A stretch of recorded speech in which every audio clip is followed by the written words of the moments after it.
subjects. There are more questions than answers. Radio Commands, talk today. Oh, what a compliment. For that, I thank you. What is happening now? They are hopeless and hungry. Now it's time for us to stand up to God or we fall to nothing. It's time now for Radio Cayman's Talk Today. If you're ready to talk, we're willing to listen. Cayman Islands' foremost listeners participation program. Radio Cayman's Talk Today. Listening to the general public, what the public is saying.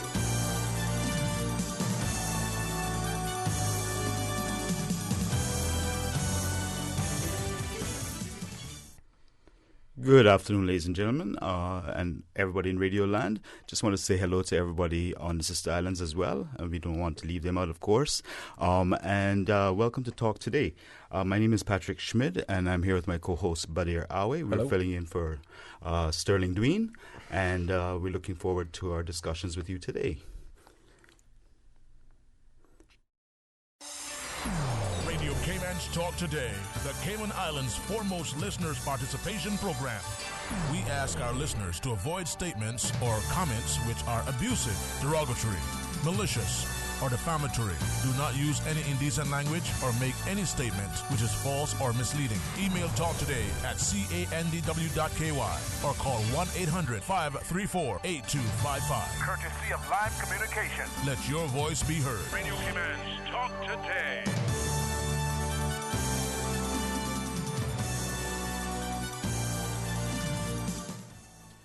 Good afternoon once again, everybody in Radio Land. Welcome to Talk Today. Today we're going to have pretty much an open mic session for the entire time. At least that's my understanding. And so just by way of reminder, the way in which you can reach out to us, or the ways in which you can reach out to us, are by calling us directly on 949-8037. Alternatively, toll-free, courtesy of Flow, 1-800-534-8255. You can also send us a WhatsApp message on 925-3261 or email us on talktoday@candw.ky. We, as I mentioned, have open line today. My co-host Badir is with me, and we are basically ready to discuss with you whatever it is that is on your mind. So please feel free to give us a call as soon as you're ready. Badir. Yeah, man, we're here. We're live and direct. And, people, you can come visit us. We were supposed to have some visitors in the studio, so that's not happening. So if you want to come in and chat, we can make that happen as well. So give us a call. There's obviously lots to talk about, lots that we brought up yesterday, of course, that we could, swing into. And, so the sky's the limit. So what's on your heart and mind today, Patrick? Well, I just thought that it would be appropriate, of course, to respond to some of the questions that were put to us, and that we got some responses back from or from the relevant persons about. In particular, for example, there was a question, or there were two questions relating to the airport expansion. We did get a response back from the ministry saying that, in fact, it's not a 400-foot expansion to the airstrip, but a 900-foot expansion to the airstrip. That is the detail that we have at the moment. So I have no additional detail on that particular matter. Bigger is better, right? Presumably, yes. I think my understanding is that essentially it will certainly assist with the ability of larger aircraft to take off, but not necessarily add a whole lot in terms of the opportunities of aircraft to land. I'm not sure about the technicalities involved in that. Then there was another question in relation to the airlines, but I'm not entirely sure what that was at the end. So I would encourage that person to call back if they still had an outstanding question in that regard that we can assist with. But that was the main thing. Of course, lots of things in the news as well. This morning we learned of the announcement that the British Parliament is going to be suspended. Not quite sure what all the implications of that are, but certainly there's a direct connection with the question that we had just 2 days ago about Brexit. And how it might affect the Cayman Islands. That is an answer which is not yet available to anyone, I don't think. But we do know that it seems as if the direction of the leadership in Britain is that they're moving towards a no-deal position vis-a-vis Brexit. Mm-hmm.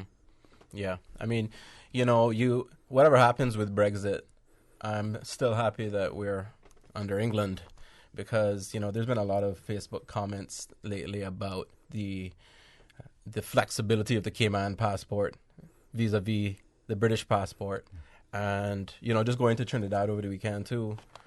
A lot of the other Caribbean countries, independent, can't really travel the way that we as Caymanians can travel, right. And so it's whatever happens with Brexit, it's a lot to think about and a lot of conjecture, but still important. I'm personally happy from a being able to travel perspective, right, that we're under England. Insofar as we don't require the number of visas and so on that are required of other countries in many instances. Correct. Yeah, the British passport allows you a lot of flexibility to travel to a lot of countries. Of course, one important and sometimes controversial point on that, Badir, is that some Caymanians have chosen not to avail themselves of that opportunity to take up the full British passport. So we, of course, have 6 different categories of British nationality and that remain on the books. And we are, of course, British Overseas Territories citizens in the first instance. And many Caymanians, for whatever their reasons are, have chosen not to apply for the full British passport, and they will still be subject to the regulations and requirements in relation to visas as they have traditionally been, or we, I should say. And some of us have both. So definitely those who have both will have that additional flexibility. I don't think that is set to change. I've certainly not seen anything that indicates that would be changing. And so that is a positive thing for us that will remain. What will change, of course, will be opportunities perhaps in the labour markets. If one wanted to go and work in a part of the European Union, that may not be an option, or right, as easy an option, right? As is the case with studies as well. Yep, you're right about that. So lots of ramifications there with Brexit, and we'll keep our eye on that. Yes, we of course we also had some questions being raised in relation to the ongoing efforts to get the referendum going, and I haven't seen any updated statistics on the numbers, but it looks as if there were just under 500 verifications left to go before they meet the requisite number in order to bring about the 25% of the electorate required to cause a referendum. So that's the most recent information still from the Elections Office, and we're looking forward to an update from them. But it looks as if they're definitely headed in the direction of a referendum being likely. Yeah, an unprecedented referendum, and a massive undertaking, a great enterprise, whether, doesn't matter which side of the fence you sit on, what we're talking about is the ability for the community to have a voice, mm-hmm, despite having elected independent ministers, mm-hmm, to nevertheless still have a voice, to have some sort of control even after you've elected the ministers, and to see it happen, it's a testament to the democratic process. Pretty cool. Absolutely. It does speak volumes to the form of government that we have. I mean, even though we have a coalition leadership effectively, as does most countries these days, but that they are obviously respecting the rule of law in that regard, and that's great to know, because it gives you that much more confidence as a Caymanian to know that that your process, the system, and your process is actually functioning. Yeah.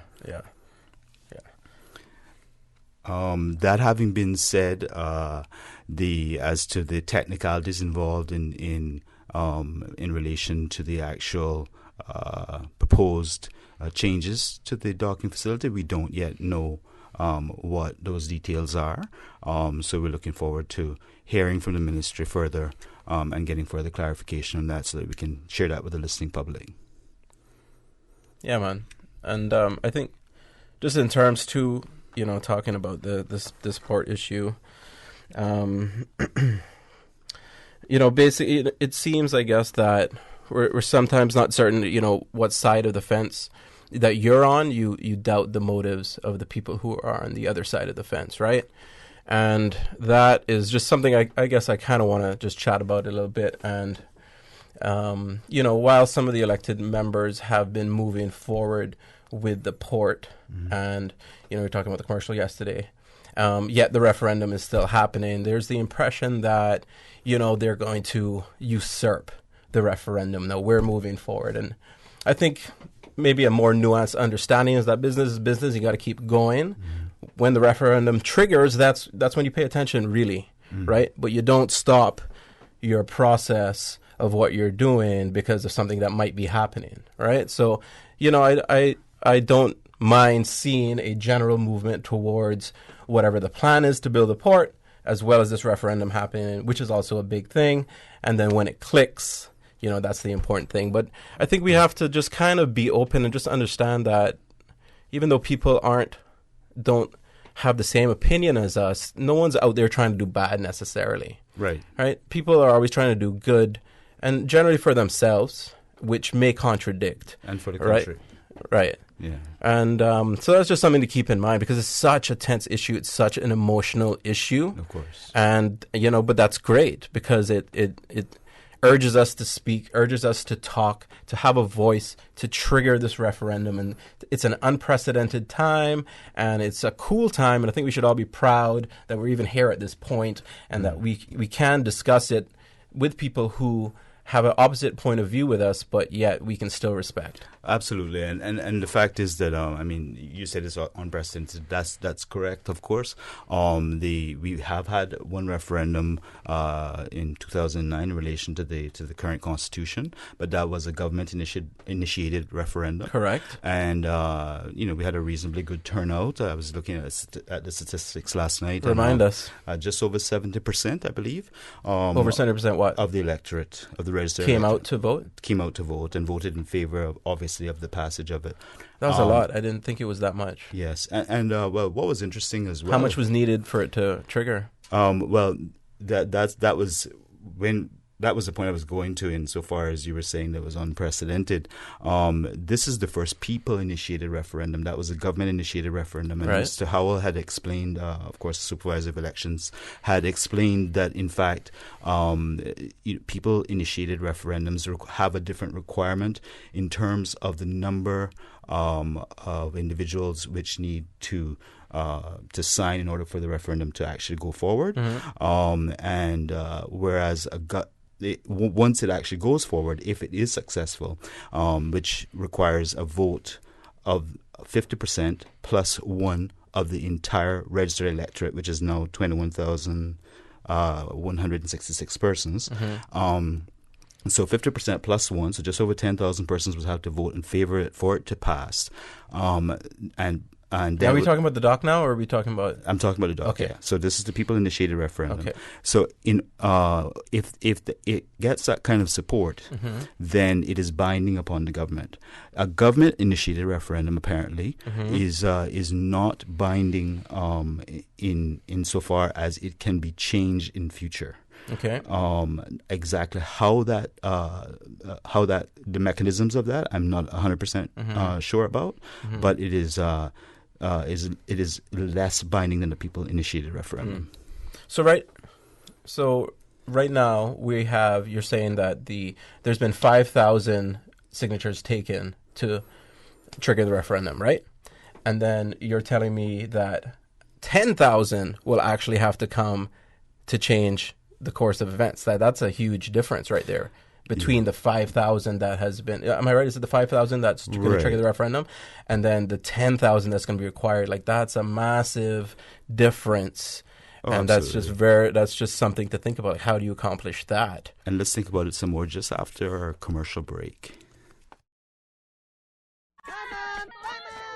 Hey, are those new glasses on Will? Yeah, we went to Optical Outlook. Wham, bam, easy exam. Finally, an exam he could pass.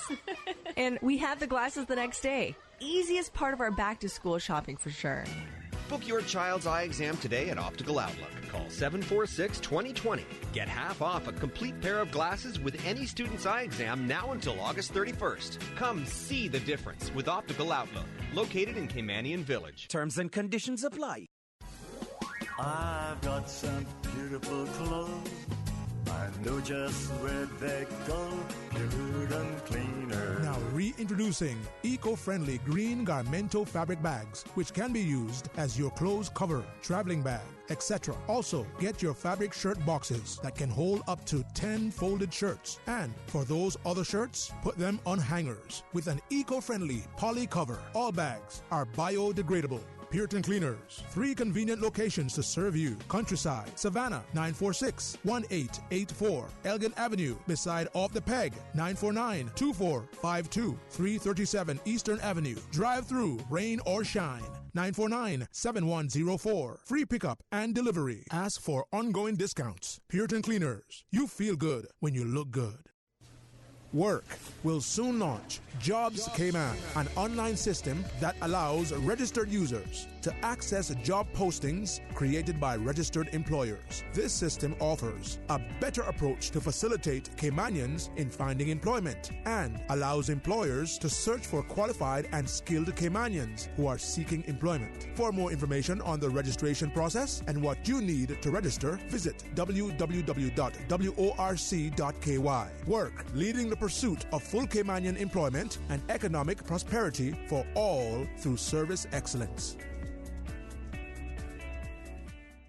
Listen to the general public. Your thoughts are just a telephone call away. 1-800-534-8255. What the public is saying. Let your voice be heard. And now, Radio Cayman's Talk Today.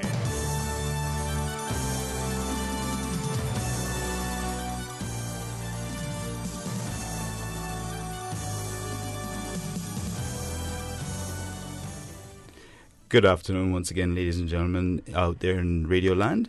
My name is Patrick Schmidt. I'm here with my co-host, Mr. Badir Awe. We're signing in for Sterling Dwayne Ebanks. Just by way of reminder, it is open line, and we are looking forward to hearing from you on 949-8037 or toll-free 1-800-534-8255. You can also send us an email on talktoday@candw.ky. That having been said, whilst I'm not aware of us having any callers right now, just yet, we were just discussing some of the, or rather the implications of the referendum and the numbers involved and so on. And I just would add to Badir's question, which was effectively, how does one move with an electorate of just over 21,000 persons? Does one move from having 5,000 plus signatures to having enough persons to get the referendum passed, if in fact that is the majority position of our voting public? Of course, what triggers a people's initiated referendum, being 25%, is naturally, and everywhere that I'm aware of, it's the same, is naturally a much lower threshold to achieve than that which will actually pass it. Right. But it's not. I'm not saying things one way or the other, as in not saying that I'm supporting or not supporting the position, but what I am saying is this, that you're right, that it does require a substantial number of persons, effectively double the number of persons that have signed the existing petition in support of the referendum to actually come out and vote in favor of it for it to get through.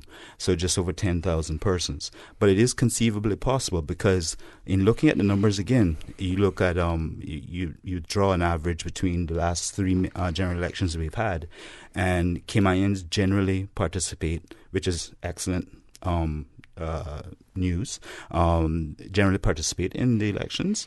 And so the average participation over the last 3 elections has been in the vicinity of about 77%. If you have 77% of 21,000 people showing up, it shouldn't be too difficult to exceed the 50% plus 1 of the total electorate.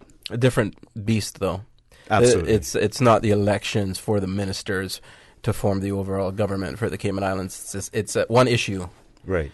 And I'm not convinced that that's going to be an easy thing to do, and I don't think anyone is. And okay, so when you said 70% earlier, I thought that's how many came to the government triggered referendum, however many years ago that was. But I don't think so. I don't think we even made 50%. No. It was very low, and I wonder, like with this issue, with this people's referendum in the port, when it goes through, It's, how do we get those people to show up? I mean, we were just talking yesterday, 0.01% of the population went to that football game. Right, but I mean, that's a different kettle of fish altogether. Well, it's again, it's the support. It's are we going to make that effort? We don't want to go vote. I need to go work.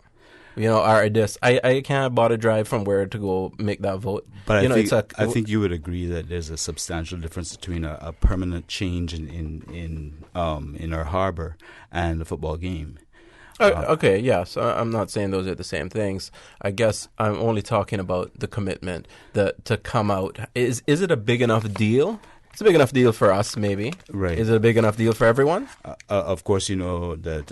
Is it a big enough deal for 71% of the electorate? I wouldn't be in a position to say that, right? It's interesting to see. But one thing that I can tell you is that unless the Economics and Statistics Office got it wrong, and the Elections Office, that your statement about it being less than 70% for the only other referendum we've had is not correct, I'm afraid. I'd like to see it on paper. ESO.ky. I believe we have a call. Hello, good afternoon, caller. You're on the air. Good afternoon, Mr. Schmidt. Good afternoon, Mr. Awi. It's Johan Moxham. How's it going, guys? What's up, my good, youth? Sir, how are you? Great. Hey, it's refreshing to hear new voices on the radio, representing Radio Cayman and so on and so forth. Sterling better not be on vacation for too long unless he might not have something to come back to. But you guys are brave souls because, it isn't easy trying to drive a discussion or moderate anything. So I congratulate you both for stepping into the breach and holding the hot seat. But I just wanted and thank you for calling. No problem. Listen, I just wanted to help you guys out because I could get cute and say something like, man, I thought it was only Aunt Suki and Quincy Brown that were on the government payroll in spinning propaganda, but I'm going to be polite and say, Badir, we've known each other forever. You're a curious mind. You have always asked a million questions, and some would dare describe you as cantankerous. I would just say that you're a curious person, and you're always, pushing the envelope and trying to present the other side of the equation. But unfortunately, my friend, I'm going to have to say, some of the positions that you are sharing under your personal view, unless you have a script that somebody's given you, are factually incorrect. Now, you're entitled to your personal opinion, but I think if you're going to be on National Radio Cayman, which is state-run radio, it's imperative that you have the sufficient data points and statistics to support your proposition, because if we have submitted, and again, I'm a part of CPR, let me just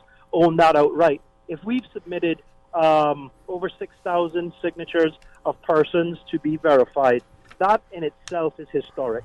That is unprecedented. And again, CPR is a grassroots initiative of concerned citizens made up of every type of Caymanian that you can see. First generational, multi-generational, white, black, green, purple, big, tall, small, fat, people like me, so on and so forth. So it reflects what Cayman is right now, and there are a lot of people that care about this issue.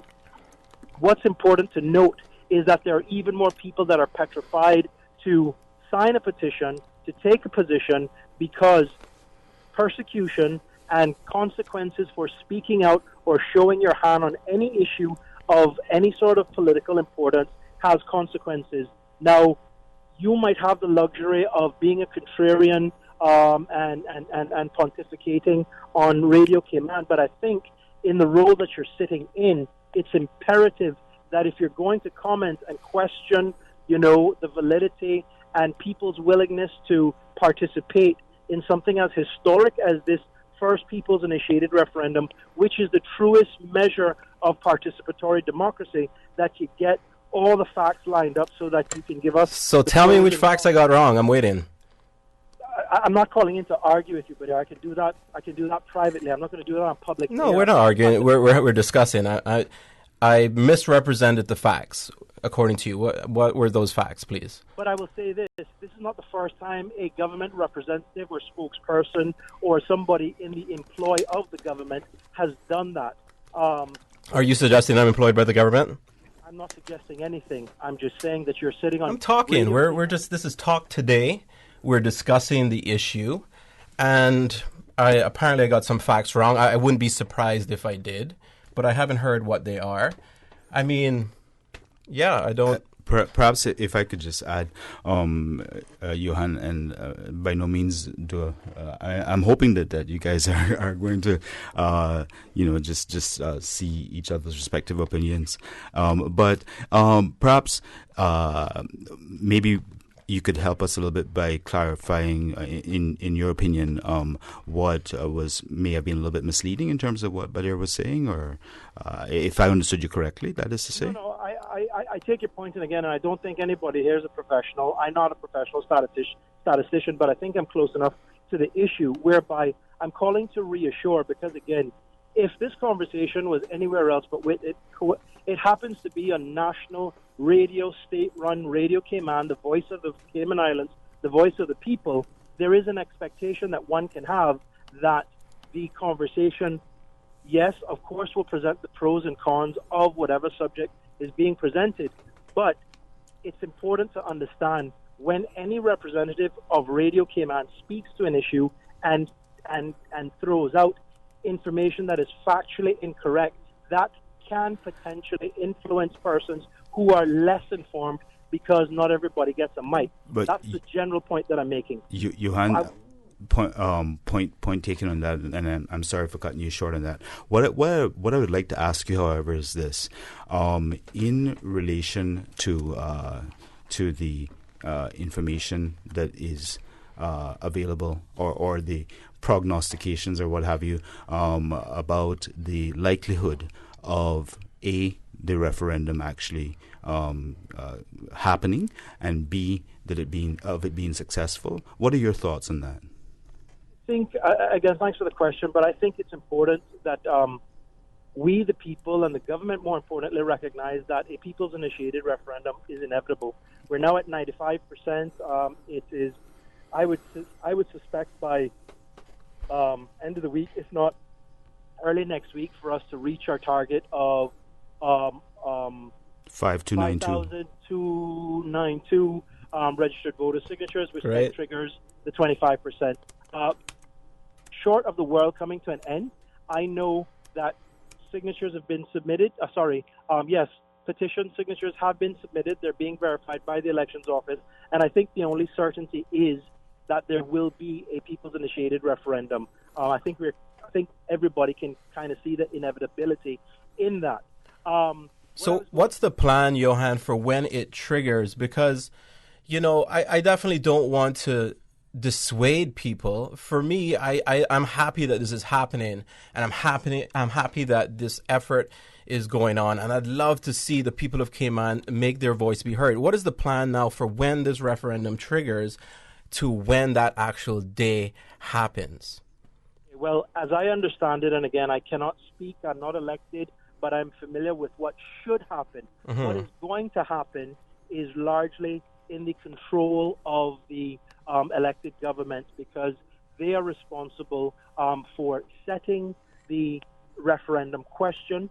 They are responsible for drafting the relevant referendum bill that must go to the LA and must be passed in the LA from a referendum bill into referendum law. There has to be a public consultation campaign. Prior to referendum day, there has to be a updated environmental impact assessment and a updated final outline business case. That is, again, all the responsibility of the elected government, because you cannot talk to the merits of a project of this magnitude, which is the largest, most complex, and to date the most expensive capital works project undertaken in the Cayman Islands, without revealing all of the pertinent information and facts and sharing that with the people in order to inform them, in order to assist them come referendum day on how to vote on the matter. So what I've just said is a mouthful, but these are things that the government of the day must handle. I've merely pointed out how it's supposed to operate, and I say that with caution because I've never heard of anything or anybody being able to verify their signature and unverify their signature after it's been verified by the elections office. That did make for some interesting reading. What I have to ask you to do, Johan, if you don't mind, if you have some additional, I certainly have a question for you, but we need to take a quick commercial break. Do you mind holding for just a moment, please? I think the conversation is going really well, and I'm more than happy to help educate the country on how this thing is supposed to go and ride shotgun with you guys if you guys will have me. Cool. Thank you, sir. Parents, do you know what time it is? It's the most wonderful time of the year. Well, it's not Christmas time, but school is nearly back in session. Is your child ready for the school year? Stop by Savannah Pharmacy in Countryside Shopping Village and pick up all of your child's stationery supplies. With 30% off selected items, you won't need to break the bank to get your little one prepared for the school year. You have enough to worry about. Make back to school a breeze with Savannah Pharmacy, located in Countryside Shopping Village, or call 946-3336.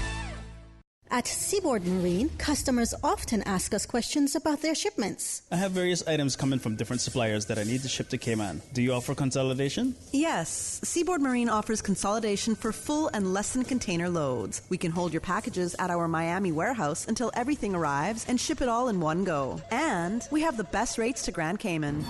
Visit seaboardmarine.com for more information. Shipping shore to shore, Seaboard. Looking for a new car? We can give you a zillion reasons to switch to electric. They cost you less to run. They helps to save the planet. They are free charging stations all across Grand Cayman. Low maintenance needs. They're quiet both inside and out. And they're the future. But most of all, the government has reduced custom duties on electric cars. For cars valued below $30,000, you now don't have to pay anything. Visit the Ministry of Commerce, Planning and Infrastructure Facebook page for more information on electric cars. Excuse me, I noticed you from afar. Really? Me? Well, not you. The KFC sandwich you're eating. Oh, Zinger. Sorry, I'm not trying to be funny. No, it's called the Zinger sandwich. Crunchy, juicy, 100% chicken breast, crisp lettuce, sweet mayo on a seeded bun with a little zing. KFC's chicken is not factory breaded, frozen and refried like the Burger Boys. Customize your KFC Zinger and dip it in barbecue sauce. Wow, now I'm starting to notice you too. KFC, it's finger licking good. Headlines. With the latest headlines. Headlines. All the news when you want it. Tune in to Radio Cayman for hourly headlines of the day's top stories. One of Cayman's bright and shining young stars. Local, regional, international. Headlines. Turning to international news. Updates on the hour between 7 a.m. and 6 p.m. on weekdays. Radio Cayman News. Headlines. Your voice, your choice for today's biggest news. Listen to the general public. Your thoughts are just a telephone call away. 1-800-534-8255. What the public is saying. Let your voice be heard. And now, Radio Cayman's Talk Today. Good afternoon, ladies and gentlemen. This is Patrick Schmidt and Badir Awe standing in for Sterling Dween. I'd like to go right back to our caller, Mr. Moxham, who has called in regarding the issue of the current referendum, ongoing referendum verification process, and the what is likely to transpire thereafter in relation to the port development project. Johan, you there? Yeah, hi guys. I'm back. Thanks for allowing Thank you for me waiting. the time. No problem. It's a good discussion. It's really important, and I'm just interested in the public understanding that they have a crucial role. In Cayman, we always talk about we don't have any power, what's the point, why get involved, why do this, and it's a very sort of frustrating and defeatist sort of attitude. Mm-hmm. But this people's initiated referendum, and I think Badir was absolutely right, it is cool, it is unprecedented, it is historic, but it is the first time that the people of the Cayman Islands can actually voice their opinion on a policy direction or decision that the government are taking, whereby the Constitution, Section 70 of the Constitution, allows the citizenry, if they are so galvanized and they are able to meet the 25% threshold, engage and voice their opinions so that the government is crystal clear as to how the voting public feel about this particular issue. I'm not saying that you have to run the country via referendum, but I'm saying this. There are significant environmental, financial, and socioeconomic concerns that the government have failed to address to date that have driven the creation of a grassroots group like CPR Cayman, had the government been forthcoming, transparent, open, and candid with the public, I can say personally, I wouldn't have been involved. We've got the former Speaker of the House, Honorable Mary Lawrence, echoing some of the very same sentiments of the average Caymanian persons who are associated with the CPR group. But let me be clear, ex-Speaker Lawrence is not affiliated in any way, shape, or form with CPR, but as a senior citizen, as a learned person, and as somebody who understands the way that the legislature works and the Constitution and so on and so forth, she was voicing exactly what thousands of other Caymanians have addressed privately and some publicly. So it's just proof that she's just one example, but there are many others who privately have concerns, but they're afraid of government retribution.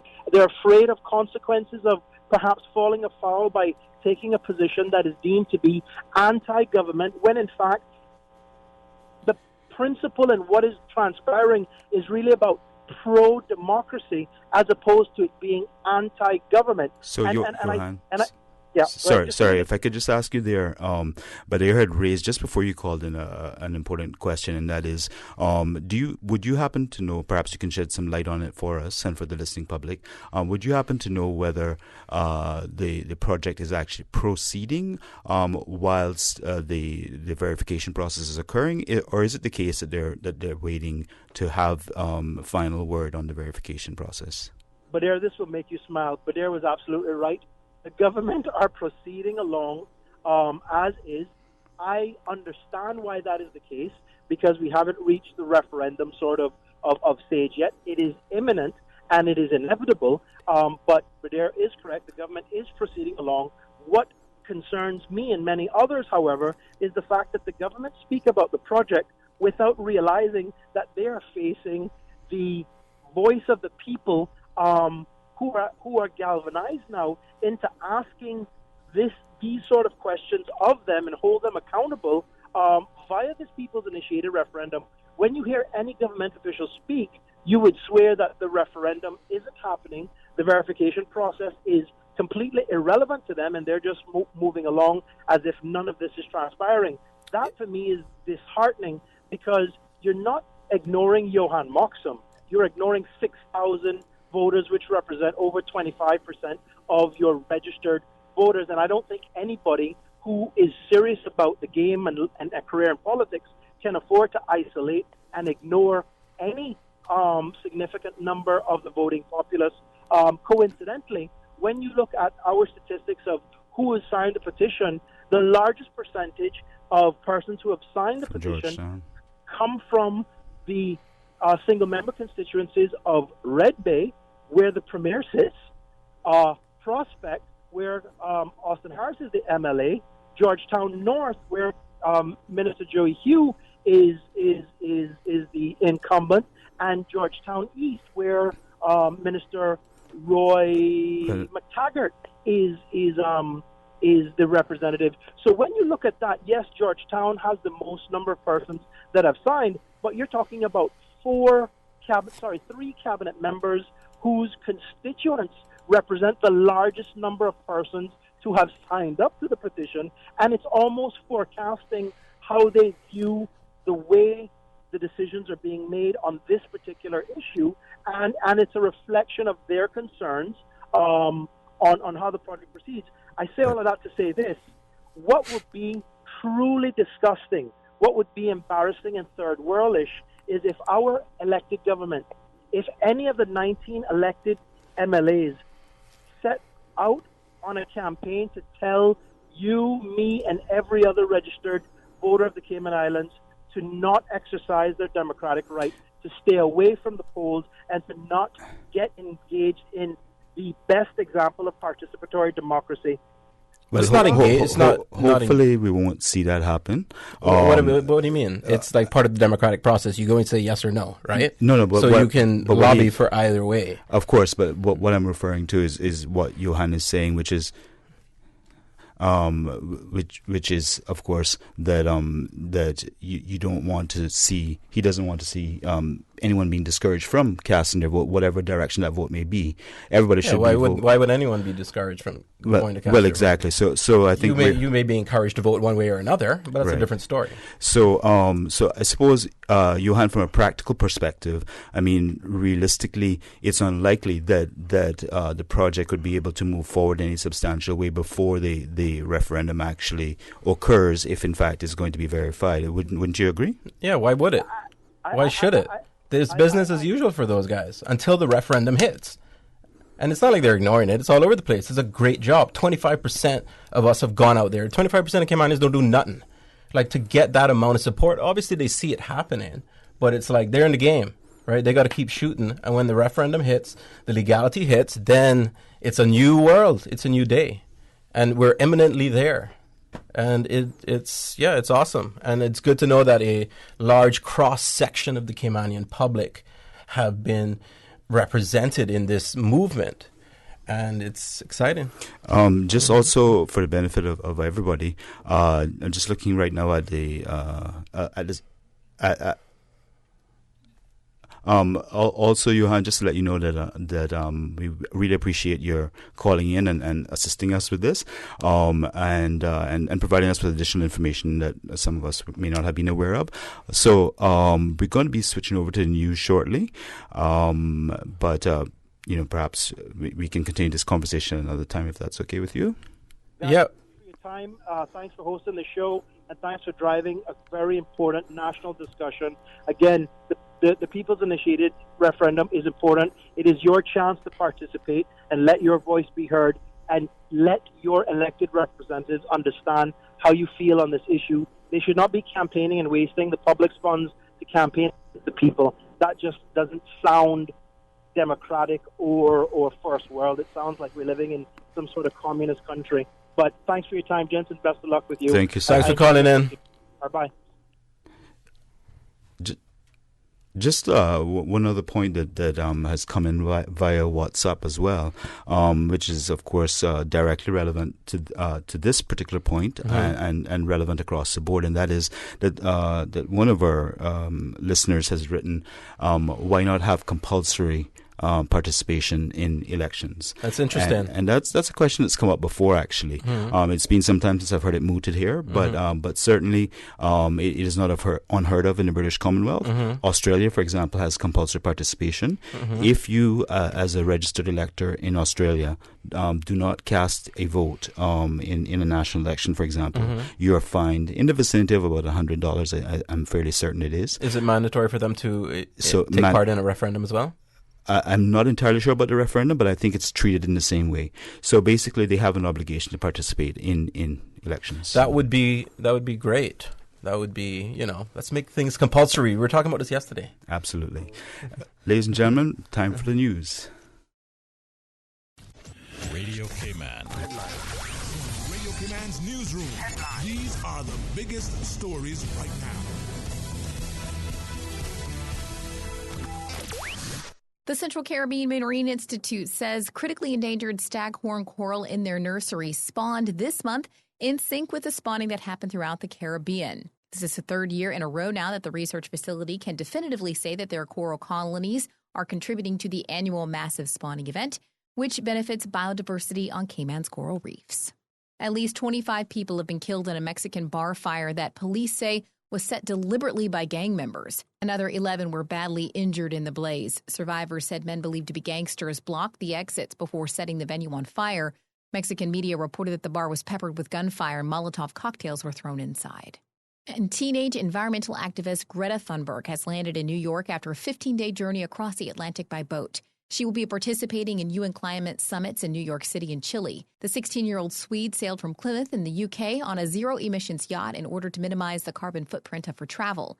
On Wednesday morning, she anchored at Coney Island and expects to come ashore this afternoon. Those are your headlines. I'm Karsley Fuller. Radio Cayman, the voice of the Cayman Islands. What's happening in your community? News and information, music and more. You can find us. www.radiocayman.gov.ky. Like us on Facebook and follow us on Twitter. Radio Cayman is your choice, your voice for today's biggest news. Radio Cayman.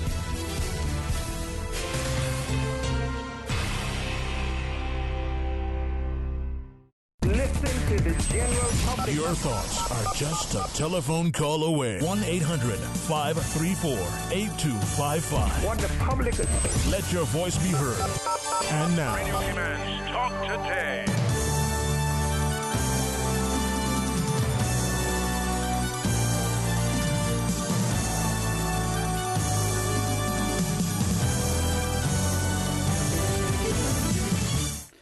Good afternoon, Cayman. This is Patrick Schmidt here, standing in for Sterling Dween, along with my co-host, Mr. Badir Awe.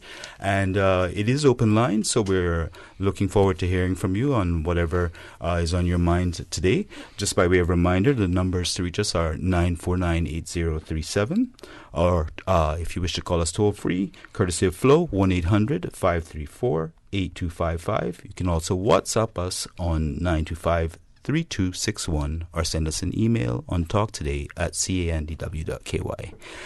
Without further ado, the conversation that we were having just prior to our break was that we were talking about or mooting a suggestion from one of our listeners about having compulsory participation in elections, whether it be referendums or otherwise.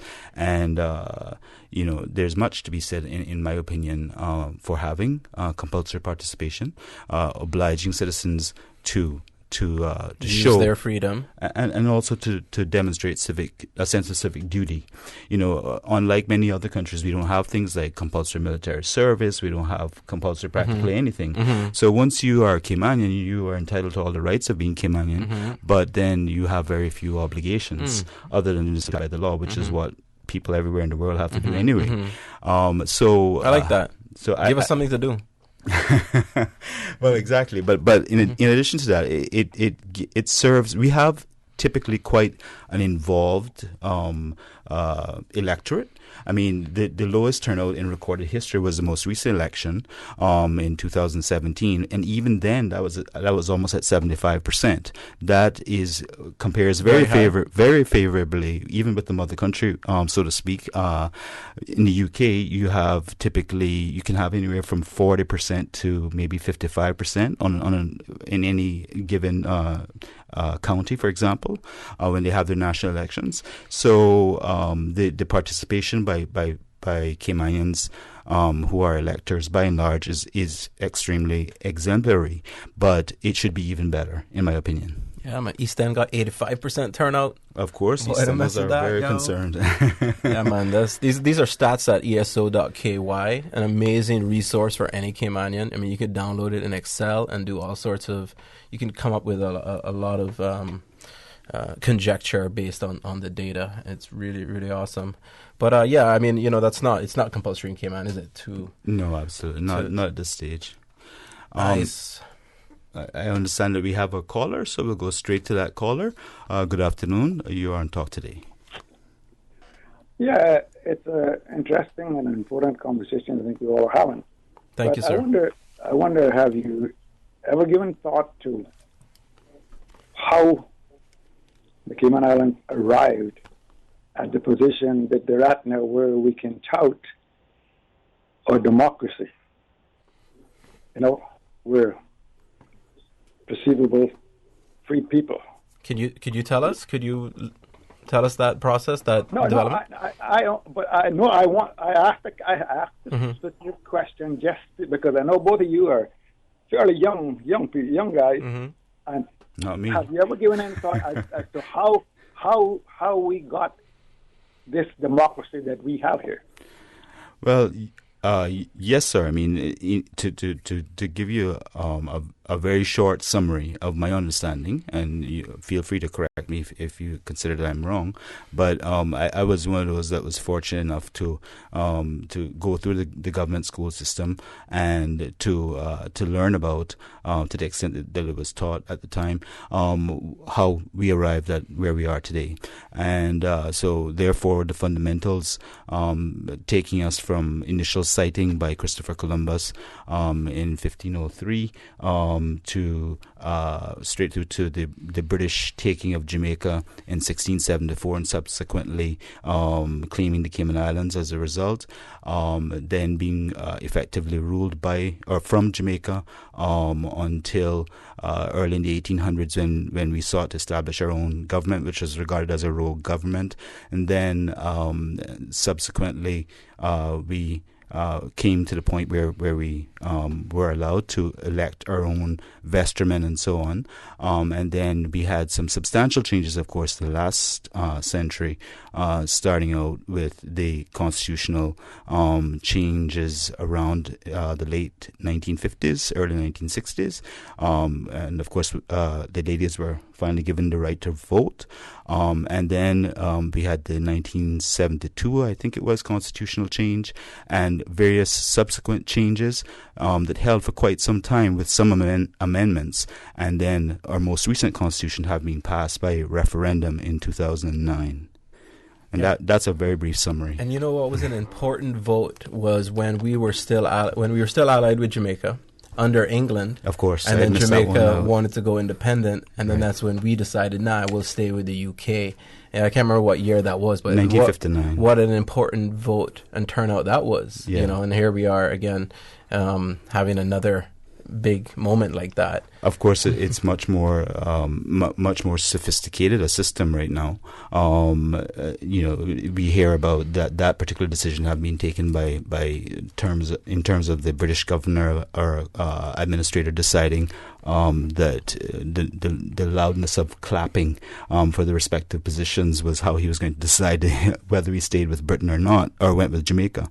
But sir, I don't want to exclude you from this conversation. After all, you asked the question. So did I answer your question, sir? Yeah, I think you did a fairly good job of running through the various points. But the one thing that has underpinned all of what you said is the Caymanian spirit for freedom. Absolutely. And those that were that stood on the precipice over many, many years defending freedom and democracy. And, I think unless somehow we can embed that into our Cayman culture or Cayman heritage, it may be lost somewhere, because democracy is it's very fragile. It can be snapped from you. That's true. Quickly by just a few wayward thoughts of some people. Yes, and sir. Unless the culture can maintain people with the let's see how the old people used to put it, with the backbone or the whatever other nomenclature they put on it, to stand up and defend democracy, then, it'll go down the pipe. And if you look through the years, when all the great conflicts was taking place, Caymanians did their part, and they're still doing their part. So, I think that's an aspect that when you're having these conversations about democracy, that you need to make sure that it is included. Yes, sir. I think that, and I recognize the voice now. So it's good to hear from you, sir. But I just want to say that I think you're making an extremely important point that should not be, that should be underlined, really, because the fact of the matter is, although you haven't come right out and said it, in my opinion, we have lost some of that. We have lost some of that backbone, as they say. And the people that came before us, before my generation, and perhaps to some extent before yours even, were strong persons who stood up for what they believed. And there are so many examples throughout history, some smaller than others perhaps, but nevertheless important examples of where Caymanians really stood firm on their particular position. And we see less and less of that. And that's, I personally think that that's very unfortunate. And that is manifested in things like a lack of support for the enforcement of our existing laws. And that's one of my personal pet peeves. But at the same time, this referendum for the port shows the exact opposite, that we do have the will and the freedom to speak out. So maybe it's not lost on us Caymanians, right? I mean, 25%, that's a big part of our backbone, right? It's lost. I said it can be lost. Yeah, agreed, sir. I 100% agree. It is, I do agree, it is a thin line. And what we do like about the democratic process, which we inherited from the UK, and which inherited from the French and the French Revolution, is the liberty of the individual as the prime focus of socialization. Not the government, not the group, but the individual and the power of the individual, and the power of the individuals in Cayman. And let us always remember that. I agree. That's our God-given freedom. Don't want to lose that. We have another call. I'll leave you with a few names which you probably never heard of. You ever heard of the Yates brothers? The Yates brothers? Yates. Yes, sir. Yeah. But please proceed. Go ahead. Well, have you ever heard of Andrew Henning? Absolutely. Okay. Have you ever heard of Denton Henning? Yes, sir. But I certainly I don't know that what you're driving at in terms of you.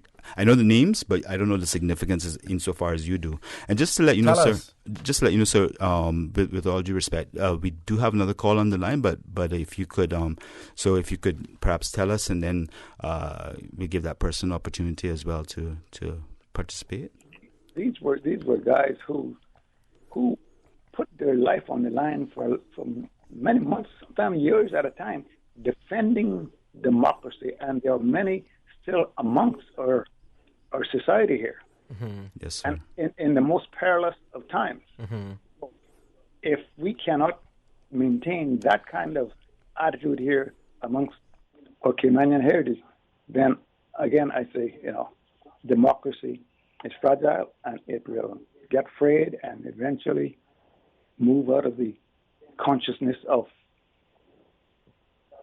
people. Very valid point, sir, and well taken. Not. And thank you for that reminder, sir. So we'll be moving to the next call now. Hello, you are on Talk Today. Good afternoon. Good afternoon, sir. How are you doing? Good afternoon to both of you on the show. Thank you. Good afternoon. First, I was listening to some of your conversation about the issue of referendum. And I think it's a part of democracy, and it's the right of the people to say their voice. And I think the government is trying their best to undermine democracy in this country in many ways. But in the other side also, there is people who, behind this referendum, are campaigning, like the caller, Mr. Johan, they are campaigning for next election from now. And, this also part of democracy. You have the right to campaign. But I think, what people don't understand in this country, that both sides, the side who support the poor, they are fighting for the rich people, the shop owners, to have more business, and the side who against the poor are fighting for the tender who want no poor, and it's a fight between two rich people side, and in the middle who lost all of this is the poor people of Georgetown. If you look at how much homeless in Georgetown and where they sleep and the conditions, some of them even sleep not far away from the office who should assist those people, maybe some feet away. Yes, sir. Sir, if I could just interrupt you there for a moment, please, if you would allow. First, I'd just like to let you know that we do have another call on the line, so I have to be cognizant of that. But also, I'd like to just quickly address some of your points. And, of course, we do appreciate everybody's opinion, to which we're all entitled. And what I would say is that we have to be very careful when we refer to how people are treating democracy, for example. I wouldn't want to suggest that the government is not trying to abide by democratic principles, because that there's no evidence of that. There is certainly mixed opinions about positions that are being taken on both sides, and everybody's entitled to their opinion. But one thing that I think is very important for us to all remember is that we, at the end of the day, Caymanians tend to turn out and vote exactly what they believe in, irrespective of what position has been taken publicly. And not everybody is going to stand up and be heard, but they certainly will express their opinions at the polls. But that said, sir, and by the way, we do also take your point about the number of people who are suffering in the country. And so I'd like to thank you for your call, and we have to take a break now, sir. King Sports Center takes pride in being more than just an ordinary gymnasium. For 14 years, their multi-purpose facility has been providing the community with a variety of sporting, recreational, and relaxation activities. King Sports Center has a bowling alley, lounge bar, multi-purpose rooms, powerhouse gym, rock climbing wall, bungee jumping, a 10,000 square foot rink, and so much more. For more information on the variety of services, call their friendly staff today at 946-5464 or email kings@candw.ky or visit www.kingsportscenter.com. King Sports Center, your one-stop shop for fitness, recreation, and relaxation. There are plenty of reasons to be a Logic customer. There's lightning-fast internet connectivity. There's the great overall customer experience. And now, you can improve your Wi-Fi connectivity with Logic Boost Wi-Fi for free. With Boost, you can extend your freedom to stream, game, and download seamlessly anywhere in your home, like your patio or your underground lair if you have one. Sign up now for any Logic Bundle package and get free Boost Wi-Fi for a limited time. Visit logic.ky for details. Support our port, support our tourism. Did you know in the 15 years that we've been discussing the berthing facility, our competitors have pressed on with construction and now welcome the larger ships that pass us by? It's time we built our piers. Looking forward, looking bright. Learn more and spread the word. Support our port, support our tourism. 89.9 Radio Cayman helps you to weather the storm during this hurricane season. One of the most crucial elements of hurricane preparedness is storm awareness. During the season, it is of utmost importance to pay attention to the latest local weather forecast, as hurricanes do not suddenly form or strike. There are various methods of advanced notification. Utilizing such may be the difference between a favorable outcome and disaster. Both television and radio serve as excellent mediums with up-to-the-minute storm path information in the wake of a hurricane. Another method of tracking a hurricane may be only arm's length away. Your smartphone or tablet can be your most valuable tool before, during, and after a storm, providing countless numbers of apps with crucial hurricane information. Many apps allow you to track storms with moving radar and satellite imagery, plus offer alerts, current conditions, forecasts, advisories, and even video. This hurricane preparedness tip was brought to you by your community radio station, Radio Cayman, 89.9 FM.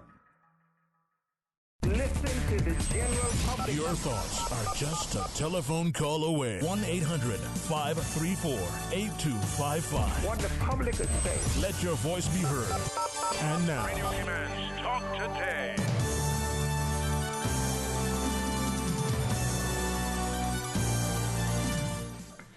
Good afternoon, ladies and gentlemen. Welcome back to Talk Today. My name is Patrick Schmid, and I'm here with my co-host, Mr. Badir Awe.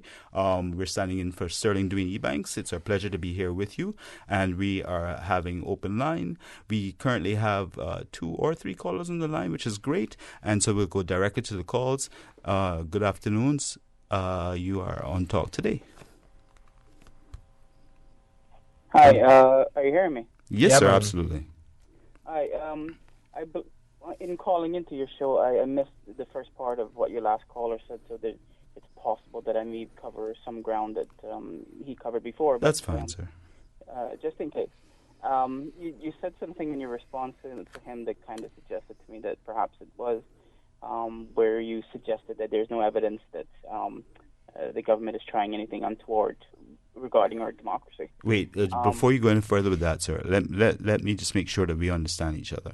I wasn't saying that there's no evidence, and perhaps I used those words, and perhaps those weren't the best words to use in the circumstances. But we are, of course, live, and we are, of course, human. But what I'm saying is that the demonstrated facts are that at the end of the day, democracy pervades our system more so than anything else. If that's a bit clearer for you. Well, in that respect, we are 100% in agreement. I think Caymanians are rightfully proud of our democracy, but I think certainly in the last few administrations, I think there's been a growing sense of, well, one, anger, and two, anxiety about the nature of or the health of that democracy in those succeeding regimes that we've had. I think anger certainly has been expressed through the fact that we have removed many people from office through our votes that were legacy people before that never could have imagined losing their positions. But anxiety, I think, certainly from my perspective, I find building because it seems like we do have these radical changes, and we've been having them in these successive elections. And it seems like once we've elected those representatives, they cease to do what they promised, and two, what the people's will is. It's almost like they go rogue once they're sitting in those leather seats in the parliament, you know. And I think a politician should never feel like his or her job is safe unless they know for a fact that they have the unwavering support of the people. So can I just ask you, sir, on that particular point, would you say that that they have, by and large, the anxiety that you're referring to, which I do understand, and I believe that you're absolutely right. Certainly, among some areas of our electorate more so than others, but nevertheless, it is there. It's palpable. But I'm just wondering about the idea of going rogue at post-election. Are you suggesting, or are you saying that ex-politician, Mr. X or Miss X, promises that they're going to do A, and then instead of doing A once they get elected, they for whatever their reasons are, they simply do B instead and completely forget about A and don't even explain themselves? Is that a good summation or no? That's certainly the most common expression of it. Okay. It seems like sometimes there's things that they were elected to do that they knew that they were supposed to do, that they campaigned on doing. They get into office and they just don't do it, right? It's not like there was roadblocks in the way. There wasn't years of intransigent debate in the parliament, anything like that. We tend to vote in people who have more than enough power to simply execute their plans, right, without argument. Nope, they just don't do it. And I think the reason they can do that is that they know that they've got 4 years, right? And once they're in there, there's nothing you can do about it. Would you say they're less secure in their positions now than they used to be in the past?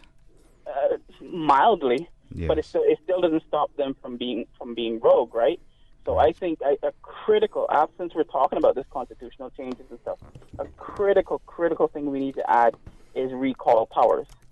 I think we need the recall powers for our individual constituencies so that we can remove our direct representatives. The people have to have, with a higher degree of difficulty, the recall power to remove the premier or perhaps even the government itself. I mean, we know that the Queen has the powers to dissolve Parliament. There's no reason why the people shouldn't have the same power.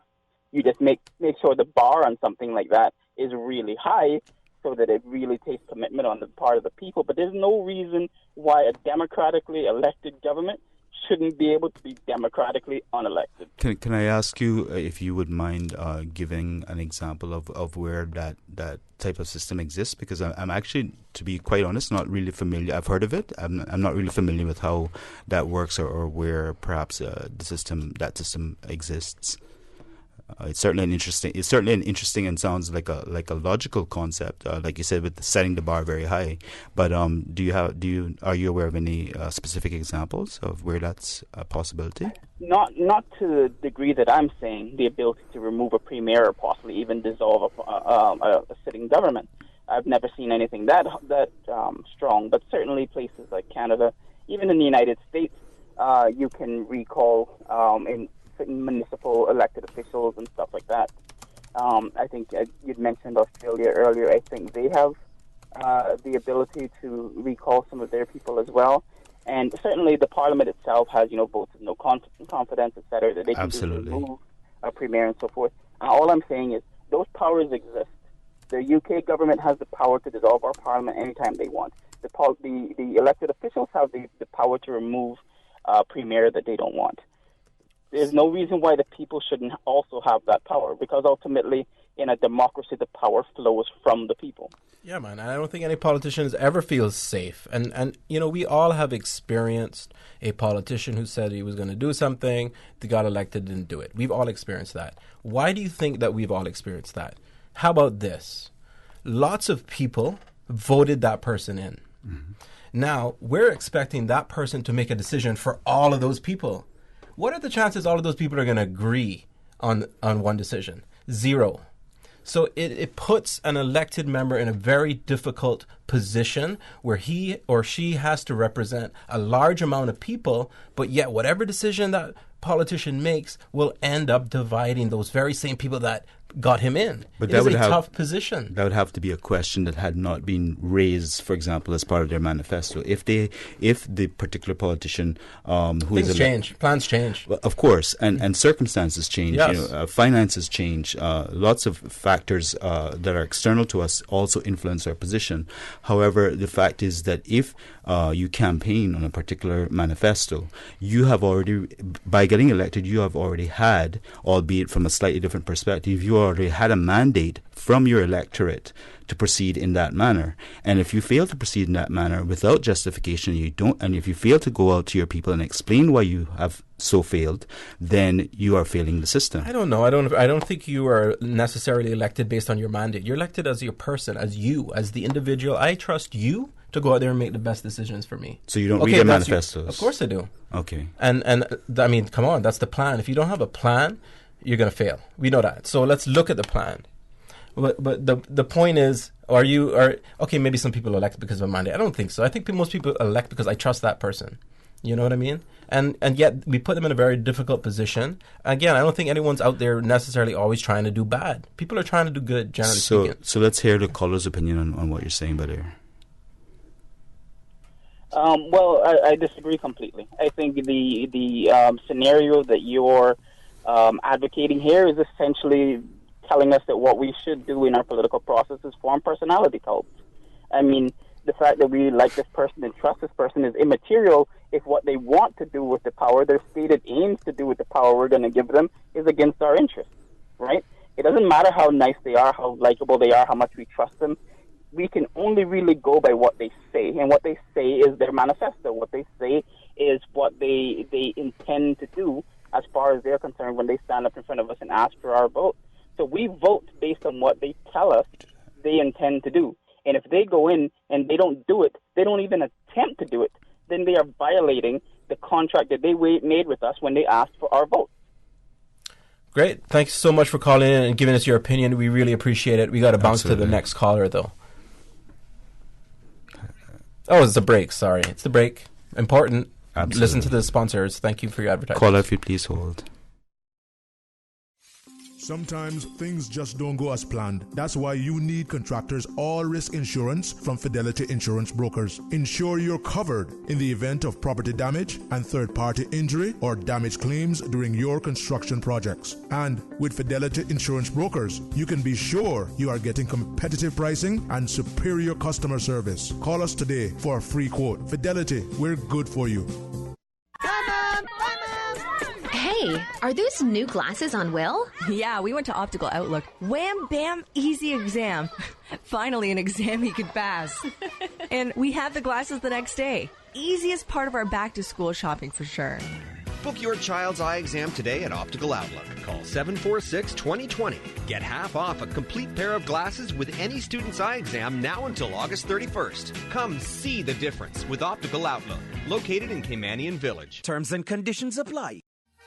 Steve Higgins Productions, in association with the Lions Club of Tropical Gardens, the Cayman Islands Cancer Society, and the De Silva Family Trust presents Music of the Heart. A fantastic evening of excellent music presented by Delia Winter, April Marr, and Steve Higgins at the Marriott Beach Resort, 7 Mile Beach, Sunday, September 1st, 2019 at 6 p.m. Sponsored by Harney's, Appleby, SMP, NCB Capital Markets, Jamaica Tourist Board, and Radio Cayman. Tickets $25. Available at Funky Tanks, Super Stitch, or any member of the Lions Club of Tropical Gardens, or call 925-9134. That's 925-9134. Proceeds will go towards the Cayman Islands Cancer Society and the Lions Club of Tropical Gardens. That's Steve Higgins and friends in Music of the Heart. Sunday, September 1st at the Marriott Beach Resort. Don't miss it! Support our port, support our tourism. The cruise berthing facility will not have any upland development, which means cruise lines will not own or operate any retail or commercial space within the cruise terminal. This is a win for Cape Ann. Looking forward, looking bright.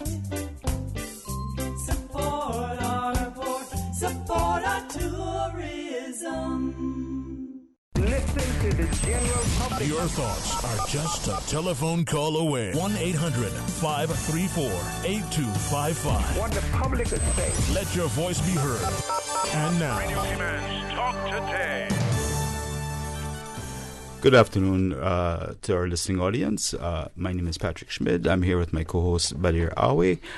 We're standing in for Sterling Dween on Talk Today, your Talk Today, and we're looking forward to having discussions with you about your concerns and interests. We have two callers on the line, so we'd like to go directly to those callers. Good afternoon. You're on Talk Today. Good afternoon. Good afternoon, sir. Yeah, another Mark from here. Yes, sir. I would like to ask another question in the public. Mm-hmm. Do you know who owns this island? Who owns the island, sir? Yeah. Well, technically speaking, the crown, but in fact, the people of the island effectively own the island. No. But I know that's not where you're going with it. But I know you know. I'm gonna go ahead and say God. But of course. Yeah, what you said, that reality? No, I said God. He said God, as in the Lord Almighty. What are you getting at? What's ownership of land? That's an interesting question, right? That's the sort of question. What do you mean exactly? Who owns that? Who owns the real estate? But let him answer. Who? When it comes to the land and the beaches and businesses, it's one name that always comes up. Yes, sir. Mr. Dart. Yes. So Mr. Dart is on record in owning 51%. Is that an actual statistical fact, sir? I didn't realize that. I know you didn't realize that because it's hidden. It's not thing there, right? Mm-hmm. It's not put out there. Mm-hmm. When you check out everything that goes on in this island, everything is made to benefit Mr. Dart. You know that I had to tell this to Mr. Dwayne, and he gonna probably kick me, but don't worry, he not here now. he owned the dump too, though. I'm not 100% sure, but I've heard things to that effect. I don't know what the position is on that. What I wanted to add, however, to your to what you're saying, perhaps to enhance it slightly, if you would allow me, is basically that we must remember a couple of things. That ultimately, irrespective of whether what the person is called, any one person can buy a substantial amount of private land. There's a substantial amount of land in these islands that still belongs to the people of the Cayman Islands. And for example, when you mentioned the beaches and so on, we must also remember that up to the high water mark is referred to as Queen's Bottom, and that forever and ever, amen, belongs to the people of the Cayman Islands. And so those two factors are important factors to consider. But I was just wondering, sir, the other aspect of it is you mentioned 51%. Was that a figure that was produced, for example, by the Lands and Survey Department, or where did you get that number? That was from somebody in the Lands and Survey Department. I see, sir. That told me or shared with me that this is really who owns the whole island. And do you disagree that any, or do you think that no one person should be allowed to hold that portion of private land in any place? Under the Crown, that nobody can own no more than 35%. No one person or no one entity or corporation can own more than 35%. You mean? It comes to find out that through the leases and the loopholes that Cayman Islands have, Mr. Dart owns 51%. So till when we could understand that it's one person here trying to manipulate things in their favor, then like if you can remember when they were getting rid of the Wesley Road, right? One person came out there and said, "Oh, this all right. Go home. It's going to be okay." And look at we know we could have still had that Wesley Road on the bypass. You understand? Mm-hmm. But I think what he's talking about here, and even what the other caller was talking about, and it's something that we should talk about because we've been hailing democracy and freedom. At the same time, democracy is not without its faults. And the main fault of democracy, which I think is what Mr. Moxham's getting at here, and the other caller that called in, is that wealth tends to accumulate in less hands over time in a democratic country. The rich get richer and they become less, and the poor get poorer. And that is just an issue with any democratic society. And you see it's becoming a little more obvious in Cayman than it has in the past, that progression. And so how do we mitigate that? Well, I mean, I don't think there are any easy answers, but what I would say is that there's definitely a bigger gap between the haves and the have-nots in Cayman, and that should be abundantly clear to everybody. And that's a sad thing. I'm not pointing fingers and saying who's to blame because I don't actually know the answer. But the answer is the democratic process. That's all. It's been done a million times in a million countries. Like, it always happens like that. It's the nature of this sort of government. But as you're saying, as a derivative from the caller's point, as I understand it, that in fact democracy is only one element of it. There's also the interests of individuals. Oh, I mean, that's what democracy is, the interest of individuals. And yes, that's the question. Like, how do we balance this phenomenon of the rich getting richer and the poor getting poorer with a more socialist, quote unquote, empathetic understanding of, look, we can't just have poor people, more and more poor people. It's not going to be good for the country. Ultimately, we know that. So what are the solutions? Caller, I think we got to go. So thank you very much for calling in. Appreciate it. Thanks for bringing up the points that are relevant to us here in Cayman. We have another caller. We'd like to welcome you to talk today. Good afternoon, caller. Yes, good afternoon, gentlemen here. It is Mr. Smith and Mr. Howie. Hello. Yes, sir. How are you? I'm good. This is Sean Ebanks. Just calling in. I know you're talking about the port and the new buffing facility. Mm-hmm. And many other things, sir. But that's a big discussion right now. Yes, sir. Just want to add my 2 cents to the conversation here. Please do.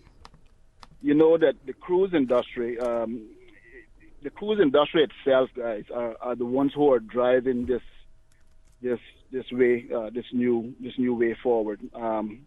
They're driving this demand for piers because they are simply transitioning from smaller ships to bigger ships, as is proven. Without the piers, we're not going to see the ships stop coming, as some people have said, and some of the scaremongering that's been going on there. That might not be the case, but we will risk getting fewer ships and reduced numbers of passengers. And this will impact hundreds of Caymanians, like myself, who work in the industry and depend directly on the cruise sector. All right? The effects of reduced numbers is not only just bad for me and the hundreds like me in the industry. It's also going to have a negative impact on the government coffers. Of course. Which will have a negative impact on each and every single one of us. Okay? And government depends and makes a huge, revenue from the cruise passengers. With tax per head and all this kind of stuff. But one of the things, Sean, if I could just quickly interrupt you for a second, one of the things, and I hear you, and I respect where you're coming from, and of course, it is, as a Caymanian, I'm as concerned about persons who earn their living and their livelihood from the cruise industry as I am for any other Caymanian who works in another industry. The point is, however, that times are constantly changing, and there are there may be other opportunities. I'm not saying that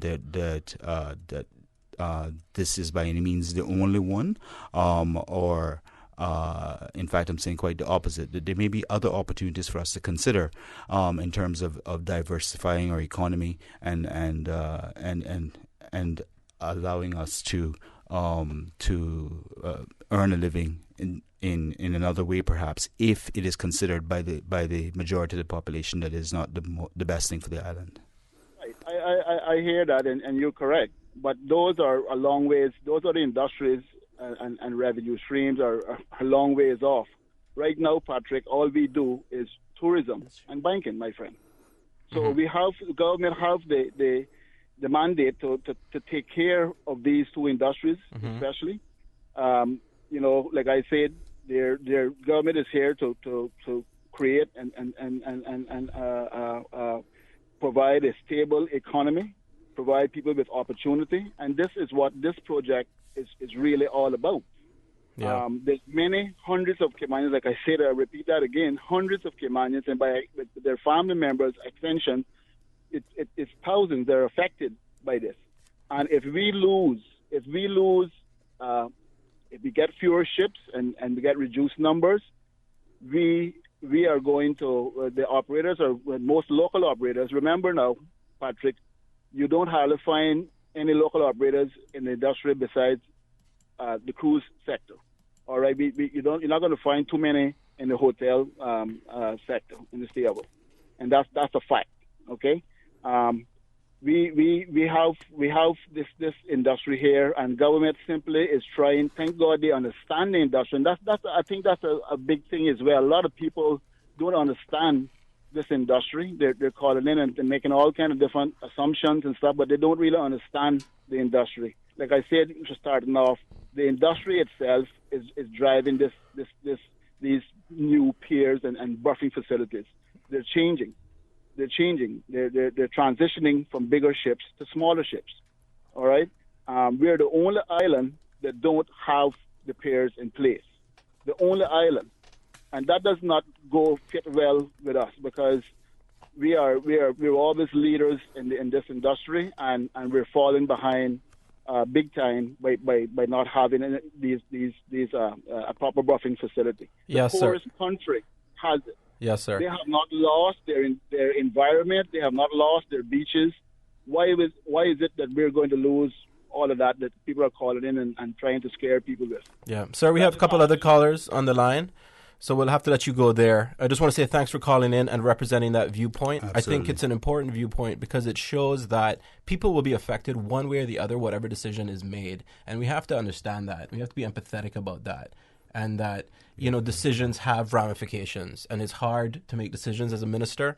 And because this is exactly the issue at hand. You make one decision, it affects one person positively, affects the other person negatively. So thanks for coming on and sharing your opinion, but we have to bounce to the other caller. Oh, it's a break. I'm sorry. It's a break, and then we got the callers. Please be patient. We'll be back after the break. Parents, do you know what time it is? It's the most wonderful time of the year.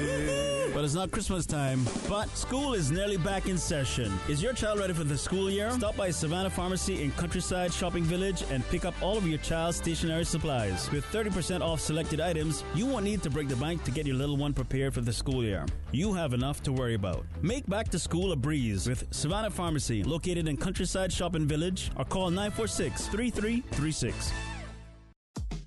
From happy beginnings to happy ever after. Brit K protects your lifestyle with the best insurance cover at the best possible price. Health insurance with far-reaching benefits. 95% of claims settled in 5 days. Low-cost life insurance. And investments. Security in retirement. With a custodian pension plan. For happy beginnings and a happy ever after. Visit BritK.ky or call 949-8699. Brit K, where people come first. Did you know that once properly sanitized, some tinned food items may still be safe for consumption after coming in contact with floodwater? In order to properly sanitize these tins, always remove labels, and then wash tins in a strong detergent solution using a brush to get rid of excess impurities. Tins must then be immersed in a solution made of 2 tablespoons of chlorine bleach per gallon of water for 10 minutes. Ensure that containers are air-dried before opening. For more post-hurricane food safety tips, visit the DEH website at deh.gov.ky. Headlines. With the latest headlines. Headlines. All the news when you want it. Tune in to Radio K-Man for hourly headlines of the day's top stories. One of K-Man's bright and shining young stars. Local, regional, international. Headlines. Turning to international news. Updates on the hour between 7 a.m. and 6 p.m. on weekdays. Radio K-Man News. Headlines. Your voice, your choice for today's biggest news. Stay up to date with the latest in healthy living and fitness trends every Saturday morning at 9:30 and Wednesday at 7 p.m. for the health of it with Tara Bush. Most clinics in the United States, they kind of like one surgery fits all. You're saying, that's not necessary. That's not going to be the case with me. That's good to hear. For the health of it is proudly brought to you by GNC. Join the GNC community and take advantage of their discount days. The first 7 business days of every month and every Wednesday. GNC. Believe in the power of nutrition. Listen to the general public. Your thoughts are just a telephone call away. 1-800-534-8255. What the public is saying. Let your voice be heard. And now, Radio K-Man's Talk Today. Welcome back to Talk Today. We're very pleased to hear that we have 3 callers on the line. And so as a result of that, we must ask each caller if they would kindly stick to their central points and be as brief as possible in so doing. Without further ado, can I welcome the first caller? You're on the air. Welcome to Talk Today. Yes, sir. Good afternoon. Good afternoon, sir. Good afternoon. The question I would like to ask is, when is more than enough? Yeah. That's number one. The second question is, if you got a restaurant out there today, is you going to serve the food in it that people want or the food that people don't want? Mm-hmm. All right. The next one is that we got to be careful where we going with this dock or cruise pair, whatever, because we might be throwing away the baby in the bath water. Now, again, I hear, it seems like Cayman, always, no matter how straightforward it is, before it all ends up, it gets twisted and turned, and I don't know how it's manipulated, but it is done. Now, you got people today, I have talked to a lot of people today, that believe by signing on the referendum to trigger the vote, means that you sign in against, they got that in their head, that they're signing that they don't want to port. I never heard anybody mention that. Again, I heard it knocked around that that it ain't gonna be any dredging in Hogstye Bay. I wonder where Hogstye Bay is. Most of these people, I don't even know if there was a no Hogstye Bay and see it on the map.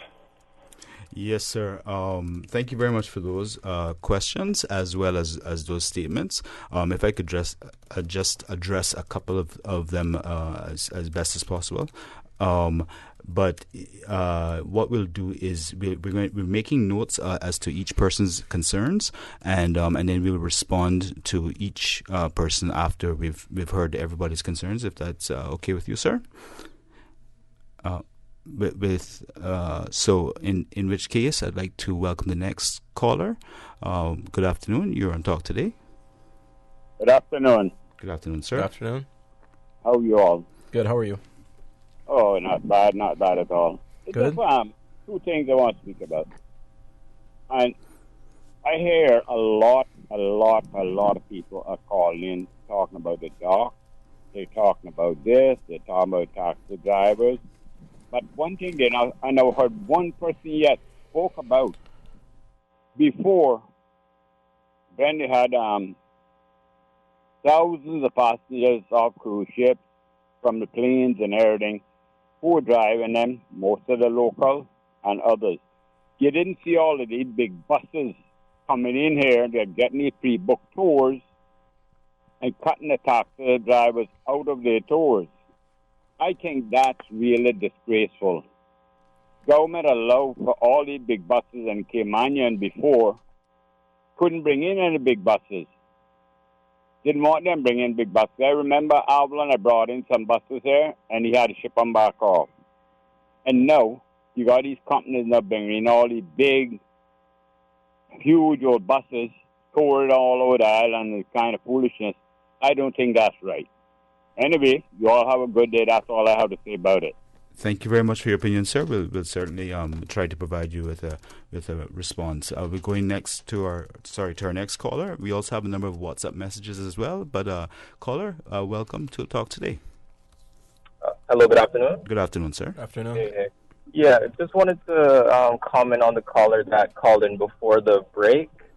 A lot of those taxi drivers that do support the port, I want to encourage them not to be too optimistic about the whole process.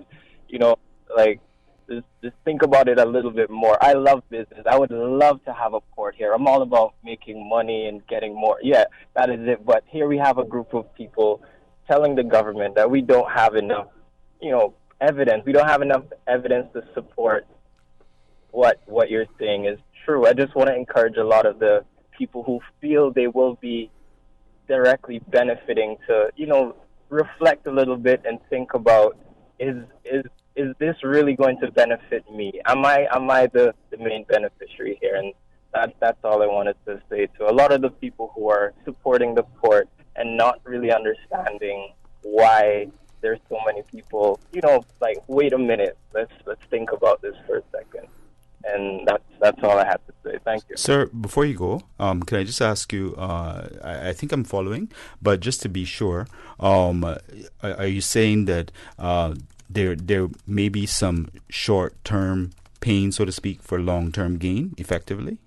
Well, not necessarily. I'm more speaking to, for example, the taxi drivers.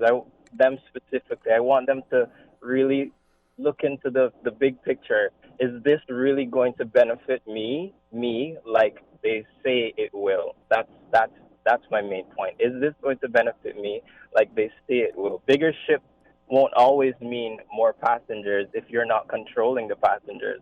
We won't determine if these big ships come here or not if our product isn't worth coming here for. You see what I'm saying? You're making some very valid points, sir. Yeah, thank you. Thank you so much for your call.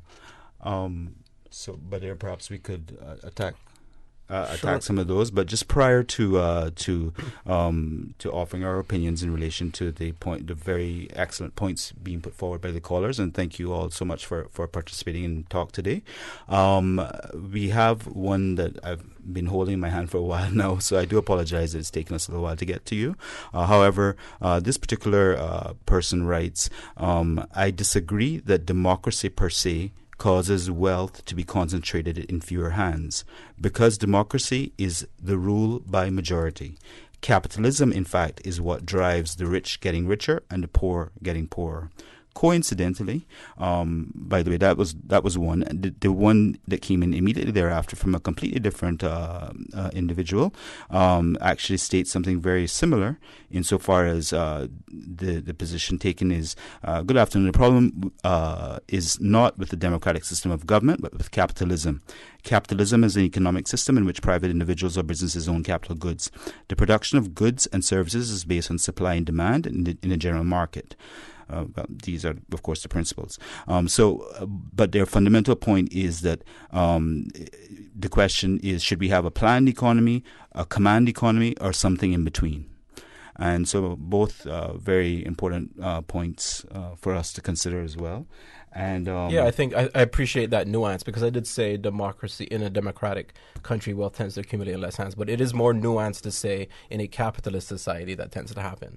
Mm-hmm. But at the same time, you can't have a capitalist society without the democratic government, right? Capitalism won't exist in a communist country where the it's all subsidized, nations subsidized to the government. So, in a sense, the capitalism comes out of democracy. That's not to say that's the best form of economic stimulation to have in a democratic country. What I would say is more that capitalism is a more common form of economic approach in democratic systems. True. But it is not unique to democratic systems. I give you the example of Singapore. Singapore, with all due respect, and I'm sure there are people out there that know more than I do about the topic, but my understanding is that initially it was very much a controlled capitalist economy, and some people even refer to that type of system as having a benevolent dictator. Nevertheless, it produced a huge success from a capitalist perspective. So it was controlled by who? This benevolent dictator? Concise, exactly. Who was that? You put me on the spot there. No, I don't remember. I'm not saying you should know. I mean, that's just a dangerous ground to tread. Let's talk about cult of personality there. But the point is, what we don't seem to like is capitalism. We like it because it's freedom, it's enterprise, but it's the negative effects. So how do we balance it? What are some controls that we can do in this democratic country where the majority is speaking here? Enforce the law.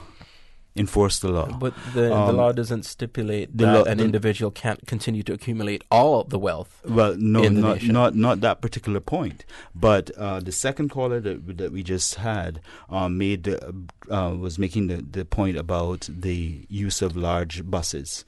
And the answer, I believe, lies very much in the fact that the Public Transport Board is largely responsible for controlling who has license and who does not have license to transport tourists on the island.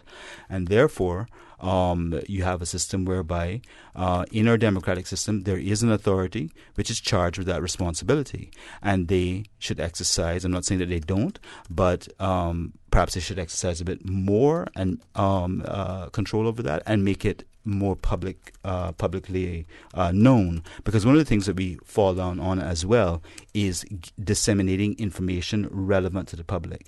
A lot of times good things are done, but the people don't know about it. Yeah. I mean, it's hard. You're trying to run your business, you're trying to do your thing, and at the same time you need to report to the public. It's a lot to ask. I mean, it should not, when it's asked for, though, it should be given forthrightly. One of the questions that somebody asked was, when is more than enough? That's a good question, and I think there was an organization, in Cayman, it's a not-for-profit, and I came across, I thought it was so cool. It had a concept, it had a study that money brings happiness. I mean, that's common sense, right? It'll provide you the basics. But what the study showed is that at a certain point, even if you receive more money, you don't receive more happiness. So it brings more happiness to a point. And it was like this study, it was like math and numbers and graphs. It was great. And that's something that we need to ask ourselves in Cayman, where we live in a democratic capitalist country, where an organization is accumulating a lot of wealth, where there's a lot of concern. You know, when is more than enough? Well, good question. That's a good question. We have to break for the news, but as soon as we come back, we'll deal with that a bit more. Radio Cayman. Radio Cayman's newsroom. These are the biggest stories right now. Just after 12:30 on Monday morning, police observed a vessel attempting to be placed on a trailer at the Red Bay dock. When officers approached to investigate what was happening, the boat reversed from the trailer and made off, discarding packages along the way. 3 men were located at the Red Bay dock and arrested on suspicion of being concerned with the importation of ganja. The men were a 23-year-old man of West Bay, a 30-year-old man from West Bay, and a 31-year-old man from Georgetown. Good afternoon, I'm Dion Anglin with your headlines and news elsewhere. At least 25 people have been killed in a Mexican bar fire that police say was deliberately set by gang members. Another 11 were badly injured in the blaze in the Caballo Blanco bar in Coatzacoalcos, a port city in Veracruz, on Tuesday night. Survivors said men believed to be gangsters blocked the exits before setting the venue on fire. Mexican media reported that the bar was peppered with gunfire and Molotov cocktails were thrown inside. U.S. baseball player Blake Bivens' wife, 1-year-old son, and mother-in-law have reportedly been found dead at their home in rural Virginia. Mr. Bivens' brother-in-law, Matthew Bernard, aged 19, was later arrested after being spotted running near the scene without any clothes. He has been charged with the 3 counts of first-degree murder.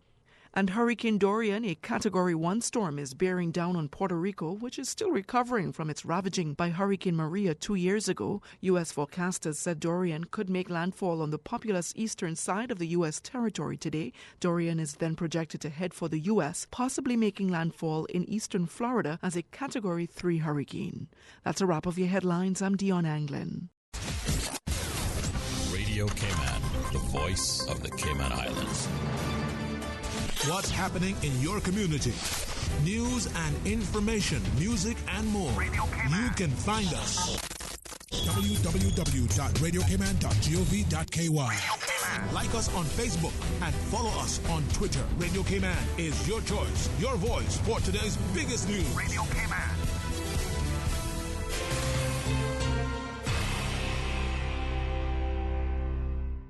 Do you know someone in the Cayman Islands that has made a significant impact to the diving or water sports industry, or an emerging star who is making a difference in the industry today? Nominate them to be recognized as a local honoree during the 2019 International Scuba Diving Hall of Fame. The deadline to submit is known on Friday, August 30th, so send in your nomination today. Visit www.nominatedive.com, complete the nomination form, and help us in the Ministry and Department of Tourism honor our Caymanians in this dynamic industry.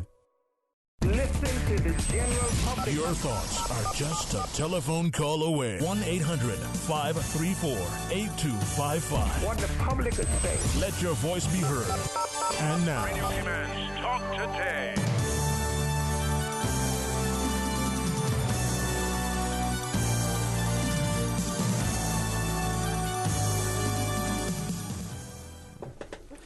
Good afternoon, ladies and gentlemen. Welcome back to Talk Today. We only have a short time remaining. However, we are very happy to have had the exchange thus far, and we have promised that we would get back to the callers that had called and made various important points. And so we're doing our best to ensure that we do cover all the points that are raised, or that were raised, rather.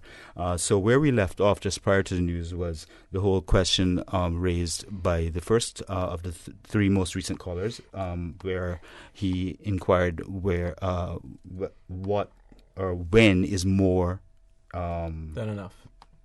Yes, exactly. Because that is such a big question, if I could just address the 2 subsequent questions that he raised first, and then we could come back to that. Perhaps that might be easier. Firstly, in relation to Hogsty Bay, what is Hogsty Bay? I can't say that I specifically know either. It is not an easy question to answer. It is a question we have, however, put to the ministry, and we will be expecting a response that we can then pass on in due course. However, the general understanding is that Hogside Bay is a relatively small portion of what is the current docking facility site or port site, so to speak.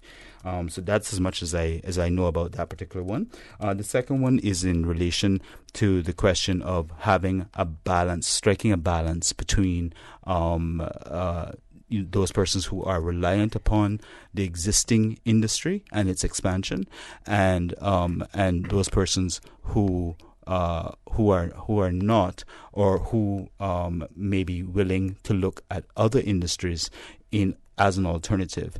And I think that it's just important that we always consider that sometimes things have to change substantially in order for us to make improvements in a real sense.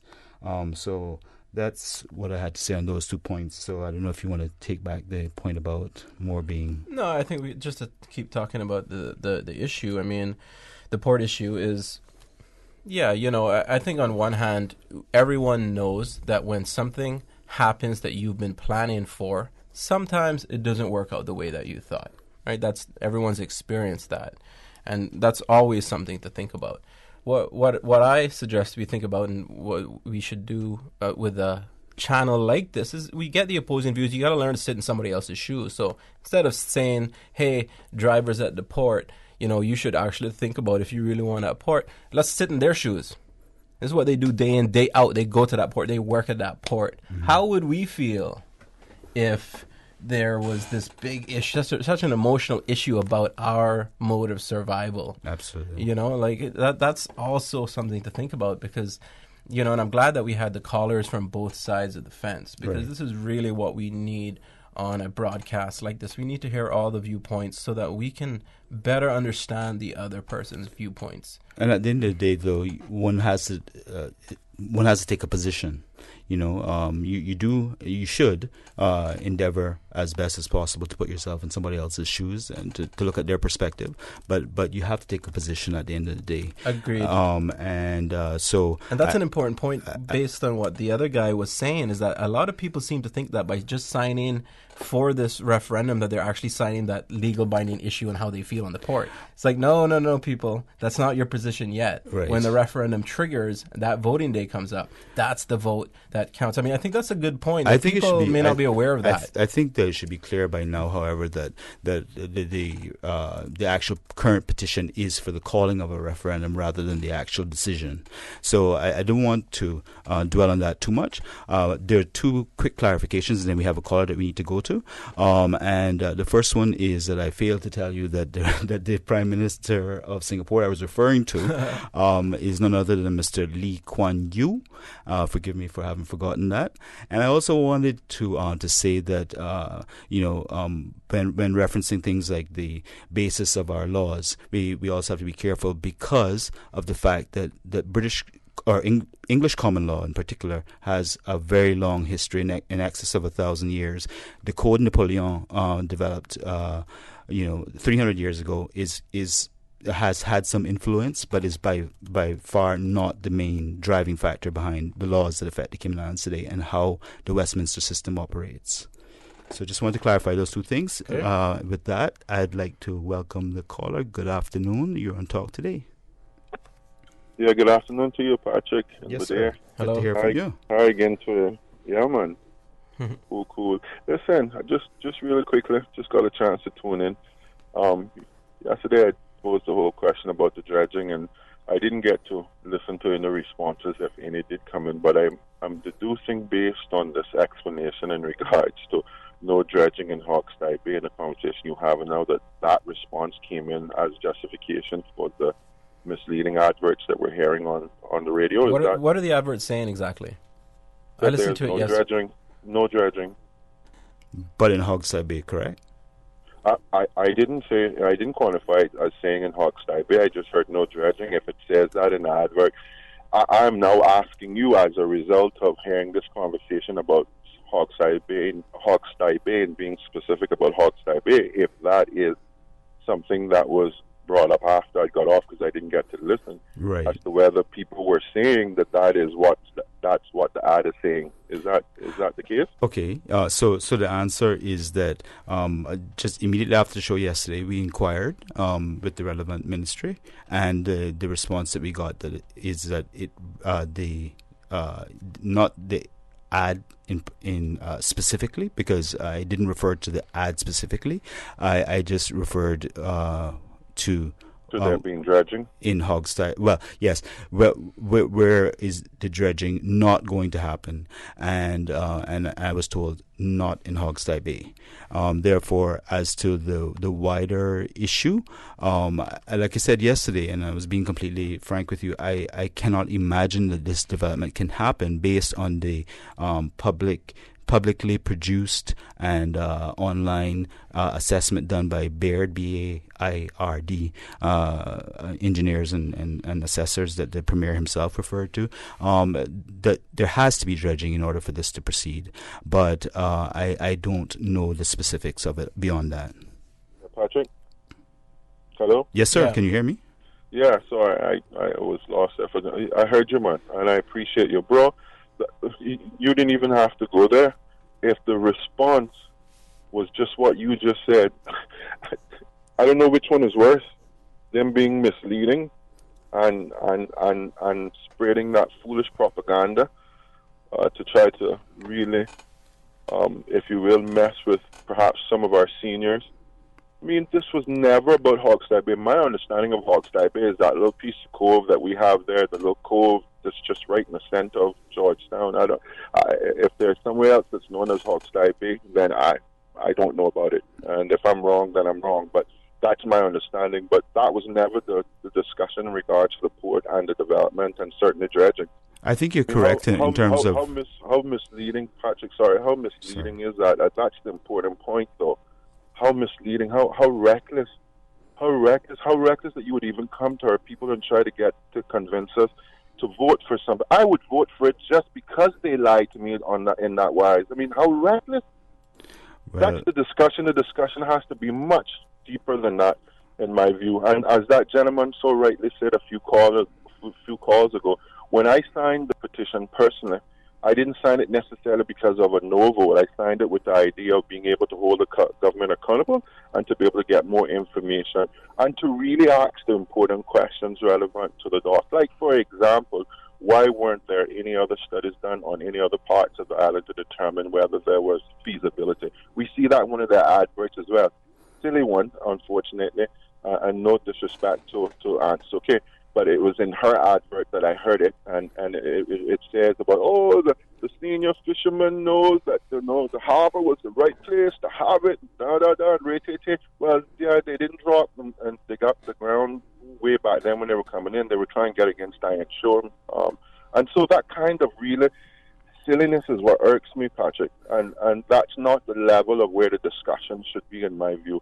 And in regards to one of the callers, who I know is very pro port, and that is because he's in the industry, and the industry is extremely important to me, and I worry and think about the livelihood of our Cayman people, particularly in that industry.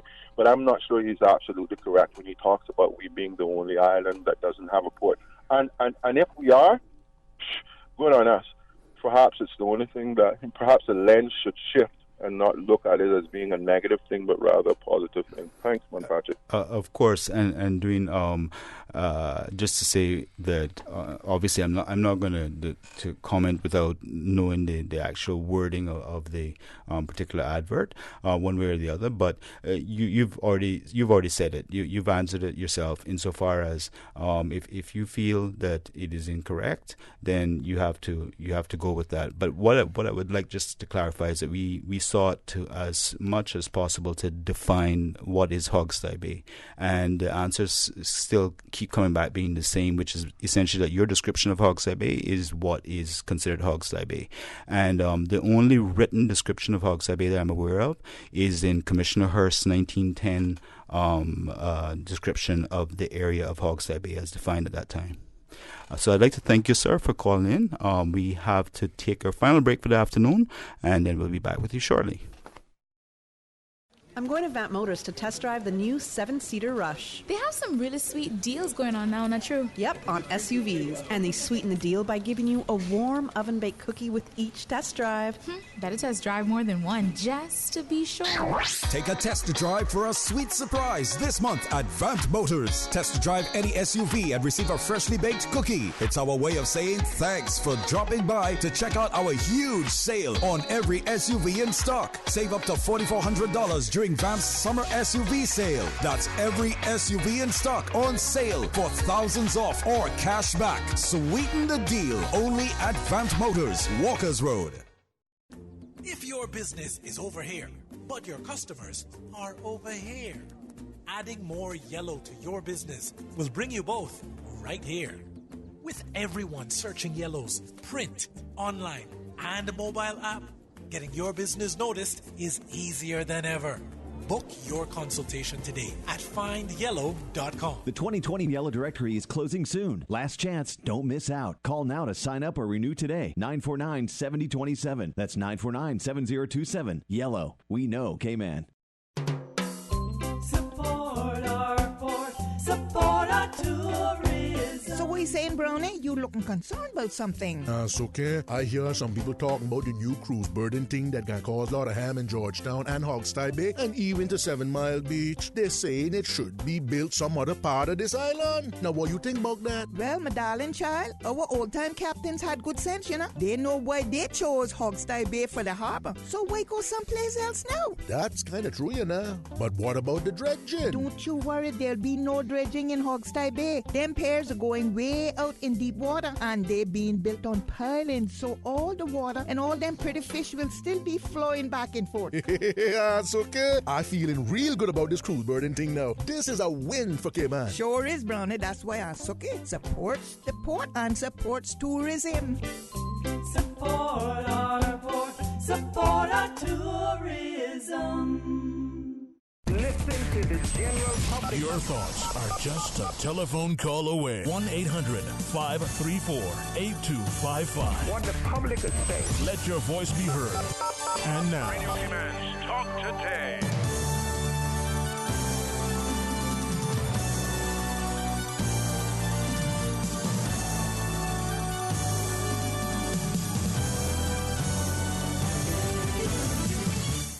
Good afternoon once again, ladies and gentlemen. Welcome back to Talk Today. This is Patrick Schmid and Badir Awe sitting in for Sterling Dween. Thank you very much for your participation. We do have a caller on the line. However, in case you were thinking that our Radio K-Man isn't right on the ball, we just heard the advert that was being discussed, and it's quite clear what it said. And so, with that in mind, I would like to welcome the first of our last two callers. Good afternoon. You are on Talk Today. Yes, good afternoon, gentlemen. Yes, Good sir. afternoon. Yes, How are you today? okay. I hope you all are doing okay. Thank you, sir. Yes, gentlemen. It won't matter in the future how good we're doing in tourism, how good we're doing as a financial center, how good we're doing by finding work for every Caymanian that is being paid well, that they're able to save money and pay their bills. This all won't matter if we don't find a solution for that garbage dump. Because my vision, if the government and the people of the Cayman Islands do not find a solution for the garbage dump, that is going to be our downfall. Thank you very much, gentlemen. Thank you, sir. Thank you for keeping it brief. And I'd just like to invite the caller. I'm not sure if he's still with us, but invite the caller to have a look online and Google the information that is available in case you have not already done so, because we came across some interesting evaluations that were made public by the Department of Environmental Health. So you have a read at that. That might enlighten you a bit about what efforts are being made, but I'm not sure if it's going to be satisfactory. Of course, that's something for you to determine. I must move to the next caller. Good afternoon, sir. You are on Talk Today. Yes, good afternoon, gentlemen. Good afternoon, sir. How are you? Sir? Yes, doing okay. Raymond Scott here from Cayman Brack. Never met you all before, but I know the dad of one of you. Yes, I think the dad, you're both of you. I know I acquainted with your father, so welcome to talk today. You're doing a good job. Thank you, sir. Appreciate it. Yes, and I would like to announce I am the one that does the salutes and honors and tributes to all of the seamen and people involved, dignitaries, whatever, in the Cayman Islands to honor them from the we appreciate that you providing that link with our important maritime history. I've certainly heard you on numerous occasions, sir. Okay, understood. I'm announcing that I will have maritime honors by the 6th largest tanker in the world at around 2:45 to about 3:30 this afternoon, passing north of Cayman Brack in salute and honors to the late Mr. John McLean and the late Mr. Oliver Rivers and Johnny Scott from Spot Bay, Cayman Brack, who passed away. And the ship is coming from Mexico, loaded with Mexican crude oil, going to India. And her name is Front Duchess. And then I have the 7th largest, which is empty, coming from China, going to Texas, that will be passing by. Also to do a maritime salute for these three great persons, and the late Mr. Jude Walton being from a seafaring family as well. So among two of the biggest tankers in the world, this afternoon and this evening will be honoring our Caymanian people on the sea by sounding 10 long blows of each of the mega tankers' horns. That's beautiful, and that's amazing. And of course, sir, one of the things is that we as relatively younger Caymanians, sometimes do not appreciate how significant a role the Caymanian seamen must have played to still be honored in that respect. So that is a very good thing to hear, and thank you so much for informing us of that, sir. Yeah, that's so cool. I mean, to think of how we're connected at that high level of transportation, because I mean, what do you got? A tanker coming from Mexico to India, taking crude oil from Mexico to India, but they're going to cross Cayman and hail up our seamen, right? And then you got another one coming from China to Texas. Right. You know, It's I quite mean, that amazing. is amazing. That thank you so much for letting us know that. I wish we could hear that. You know what I mean? How the Brackers awesome. definitely have an advantage on that one.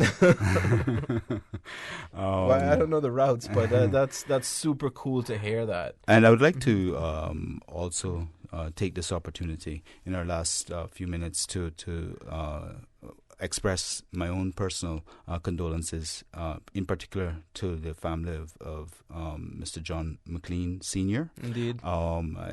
His son and I went to school together, and also just by way of reminder, the funeral services will be taking place. I believe it's on the 28th. That's today, isn't it? Sorry. I'm just seeking clarification. Today's the 28th. I'm not sure though. Yes, it's at 6 p.m.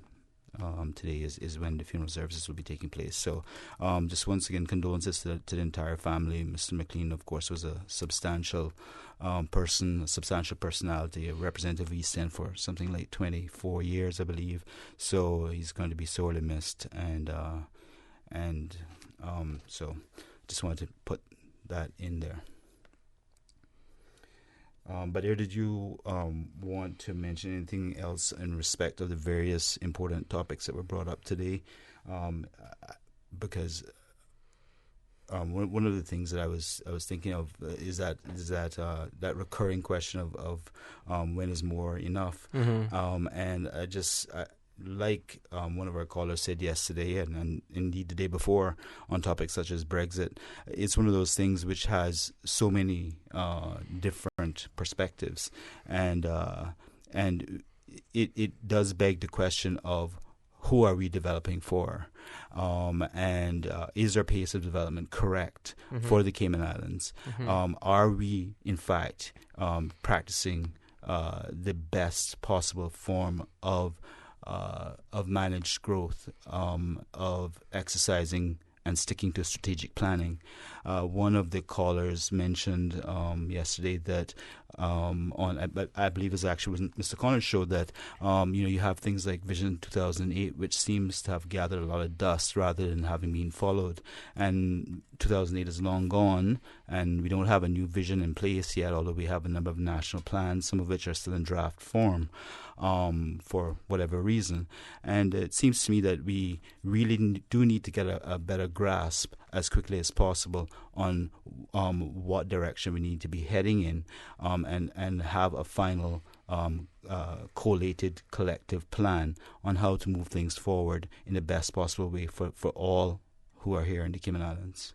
Yeah, man, that's where it's at. Writing, planning, organizing, coordinating, and there's several plans out there and several recent plans out there, and it's at the end of the day. However, we as individuals who are not elected ministers, all we can really do is vote. That's all we can really do, and then it's in their hands, and that's what we do with our vote. We say, you can call talk today. Definitely, you should do that. That should be part of. You're right. You vote and call talk today. Absolutely. And we hope, we know that our ministers are doing the best that they can. We know that they're busy. We know that, the public demands a lot from them, and but they have our vote of confidence, and we have the referendum coming up.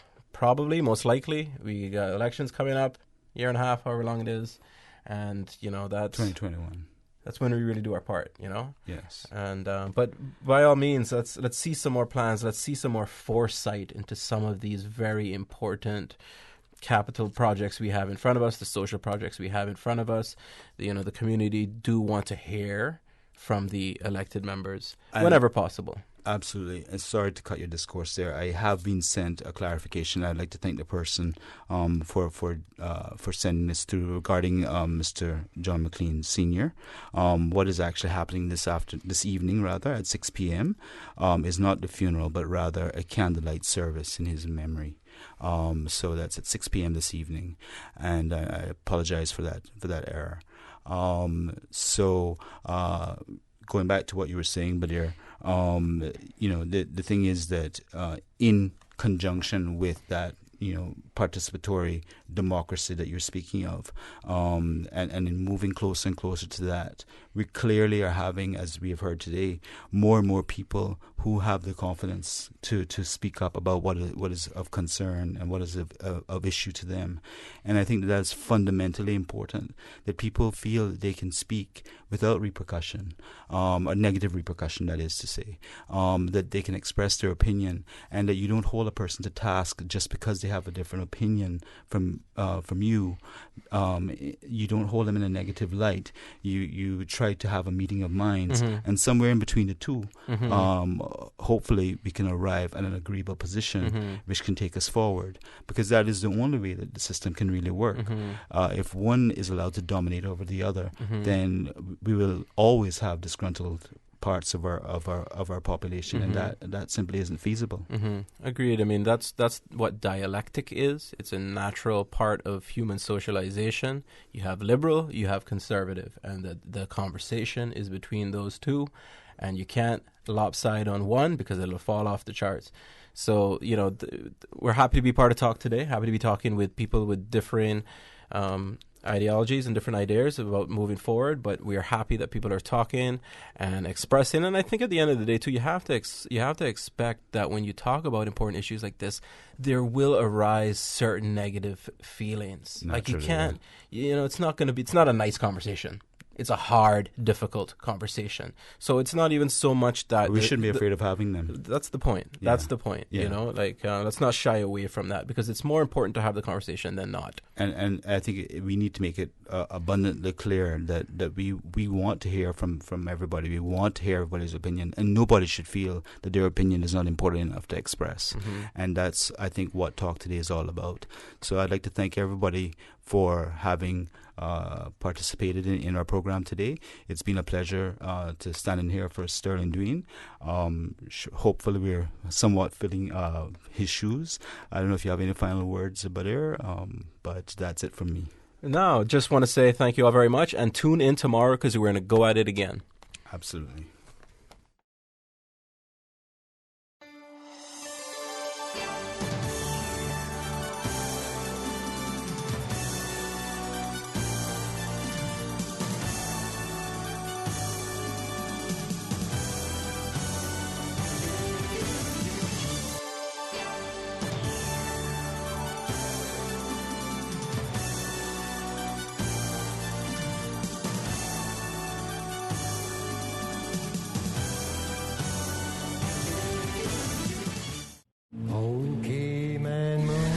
voice of the Cayman Islands, Radio Cayman. Shining down from above. We love our listeners. Radio Cayman in the Cayman Islands.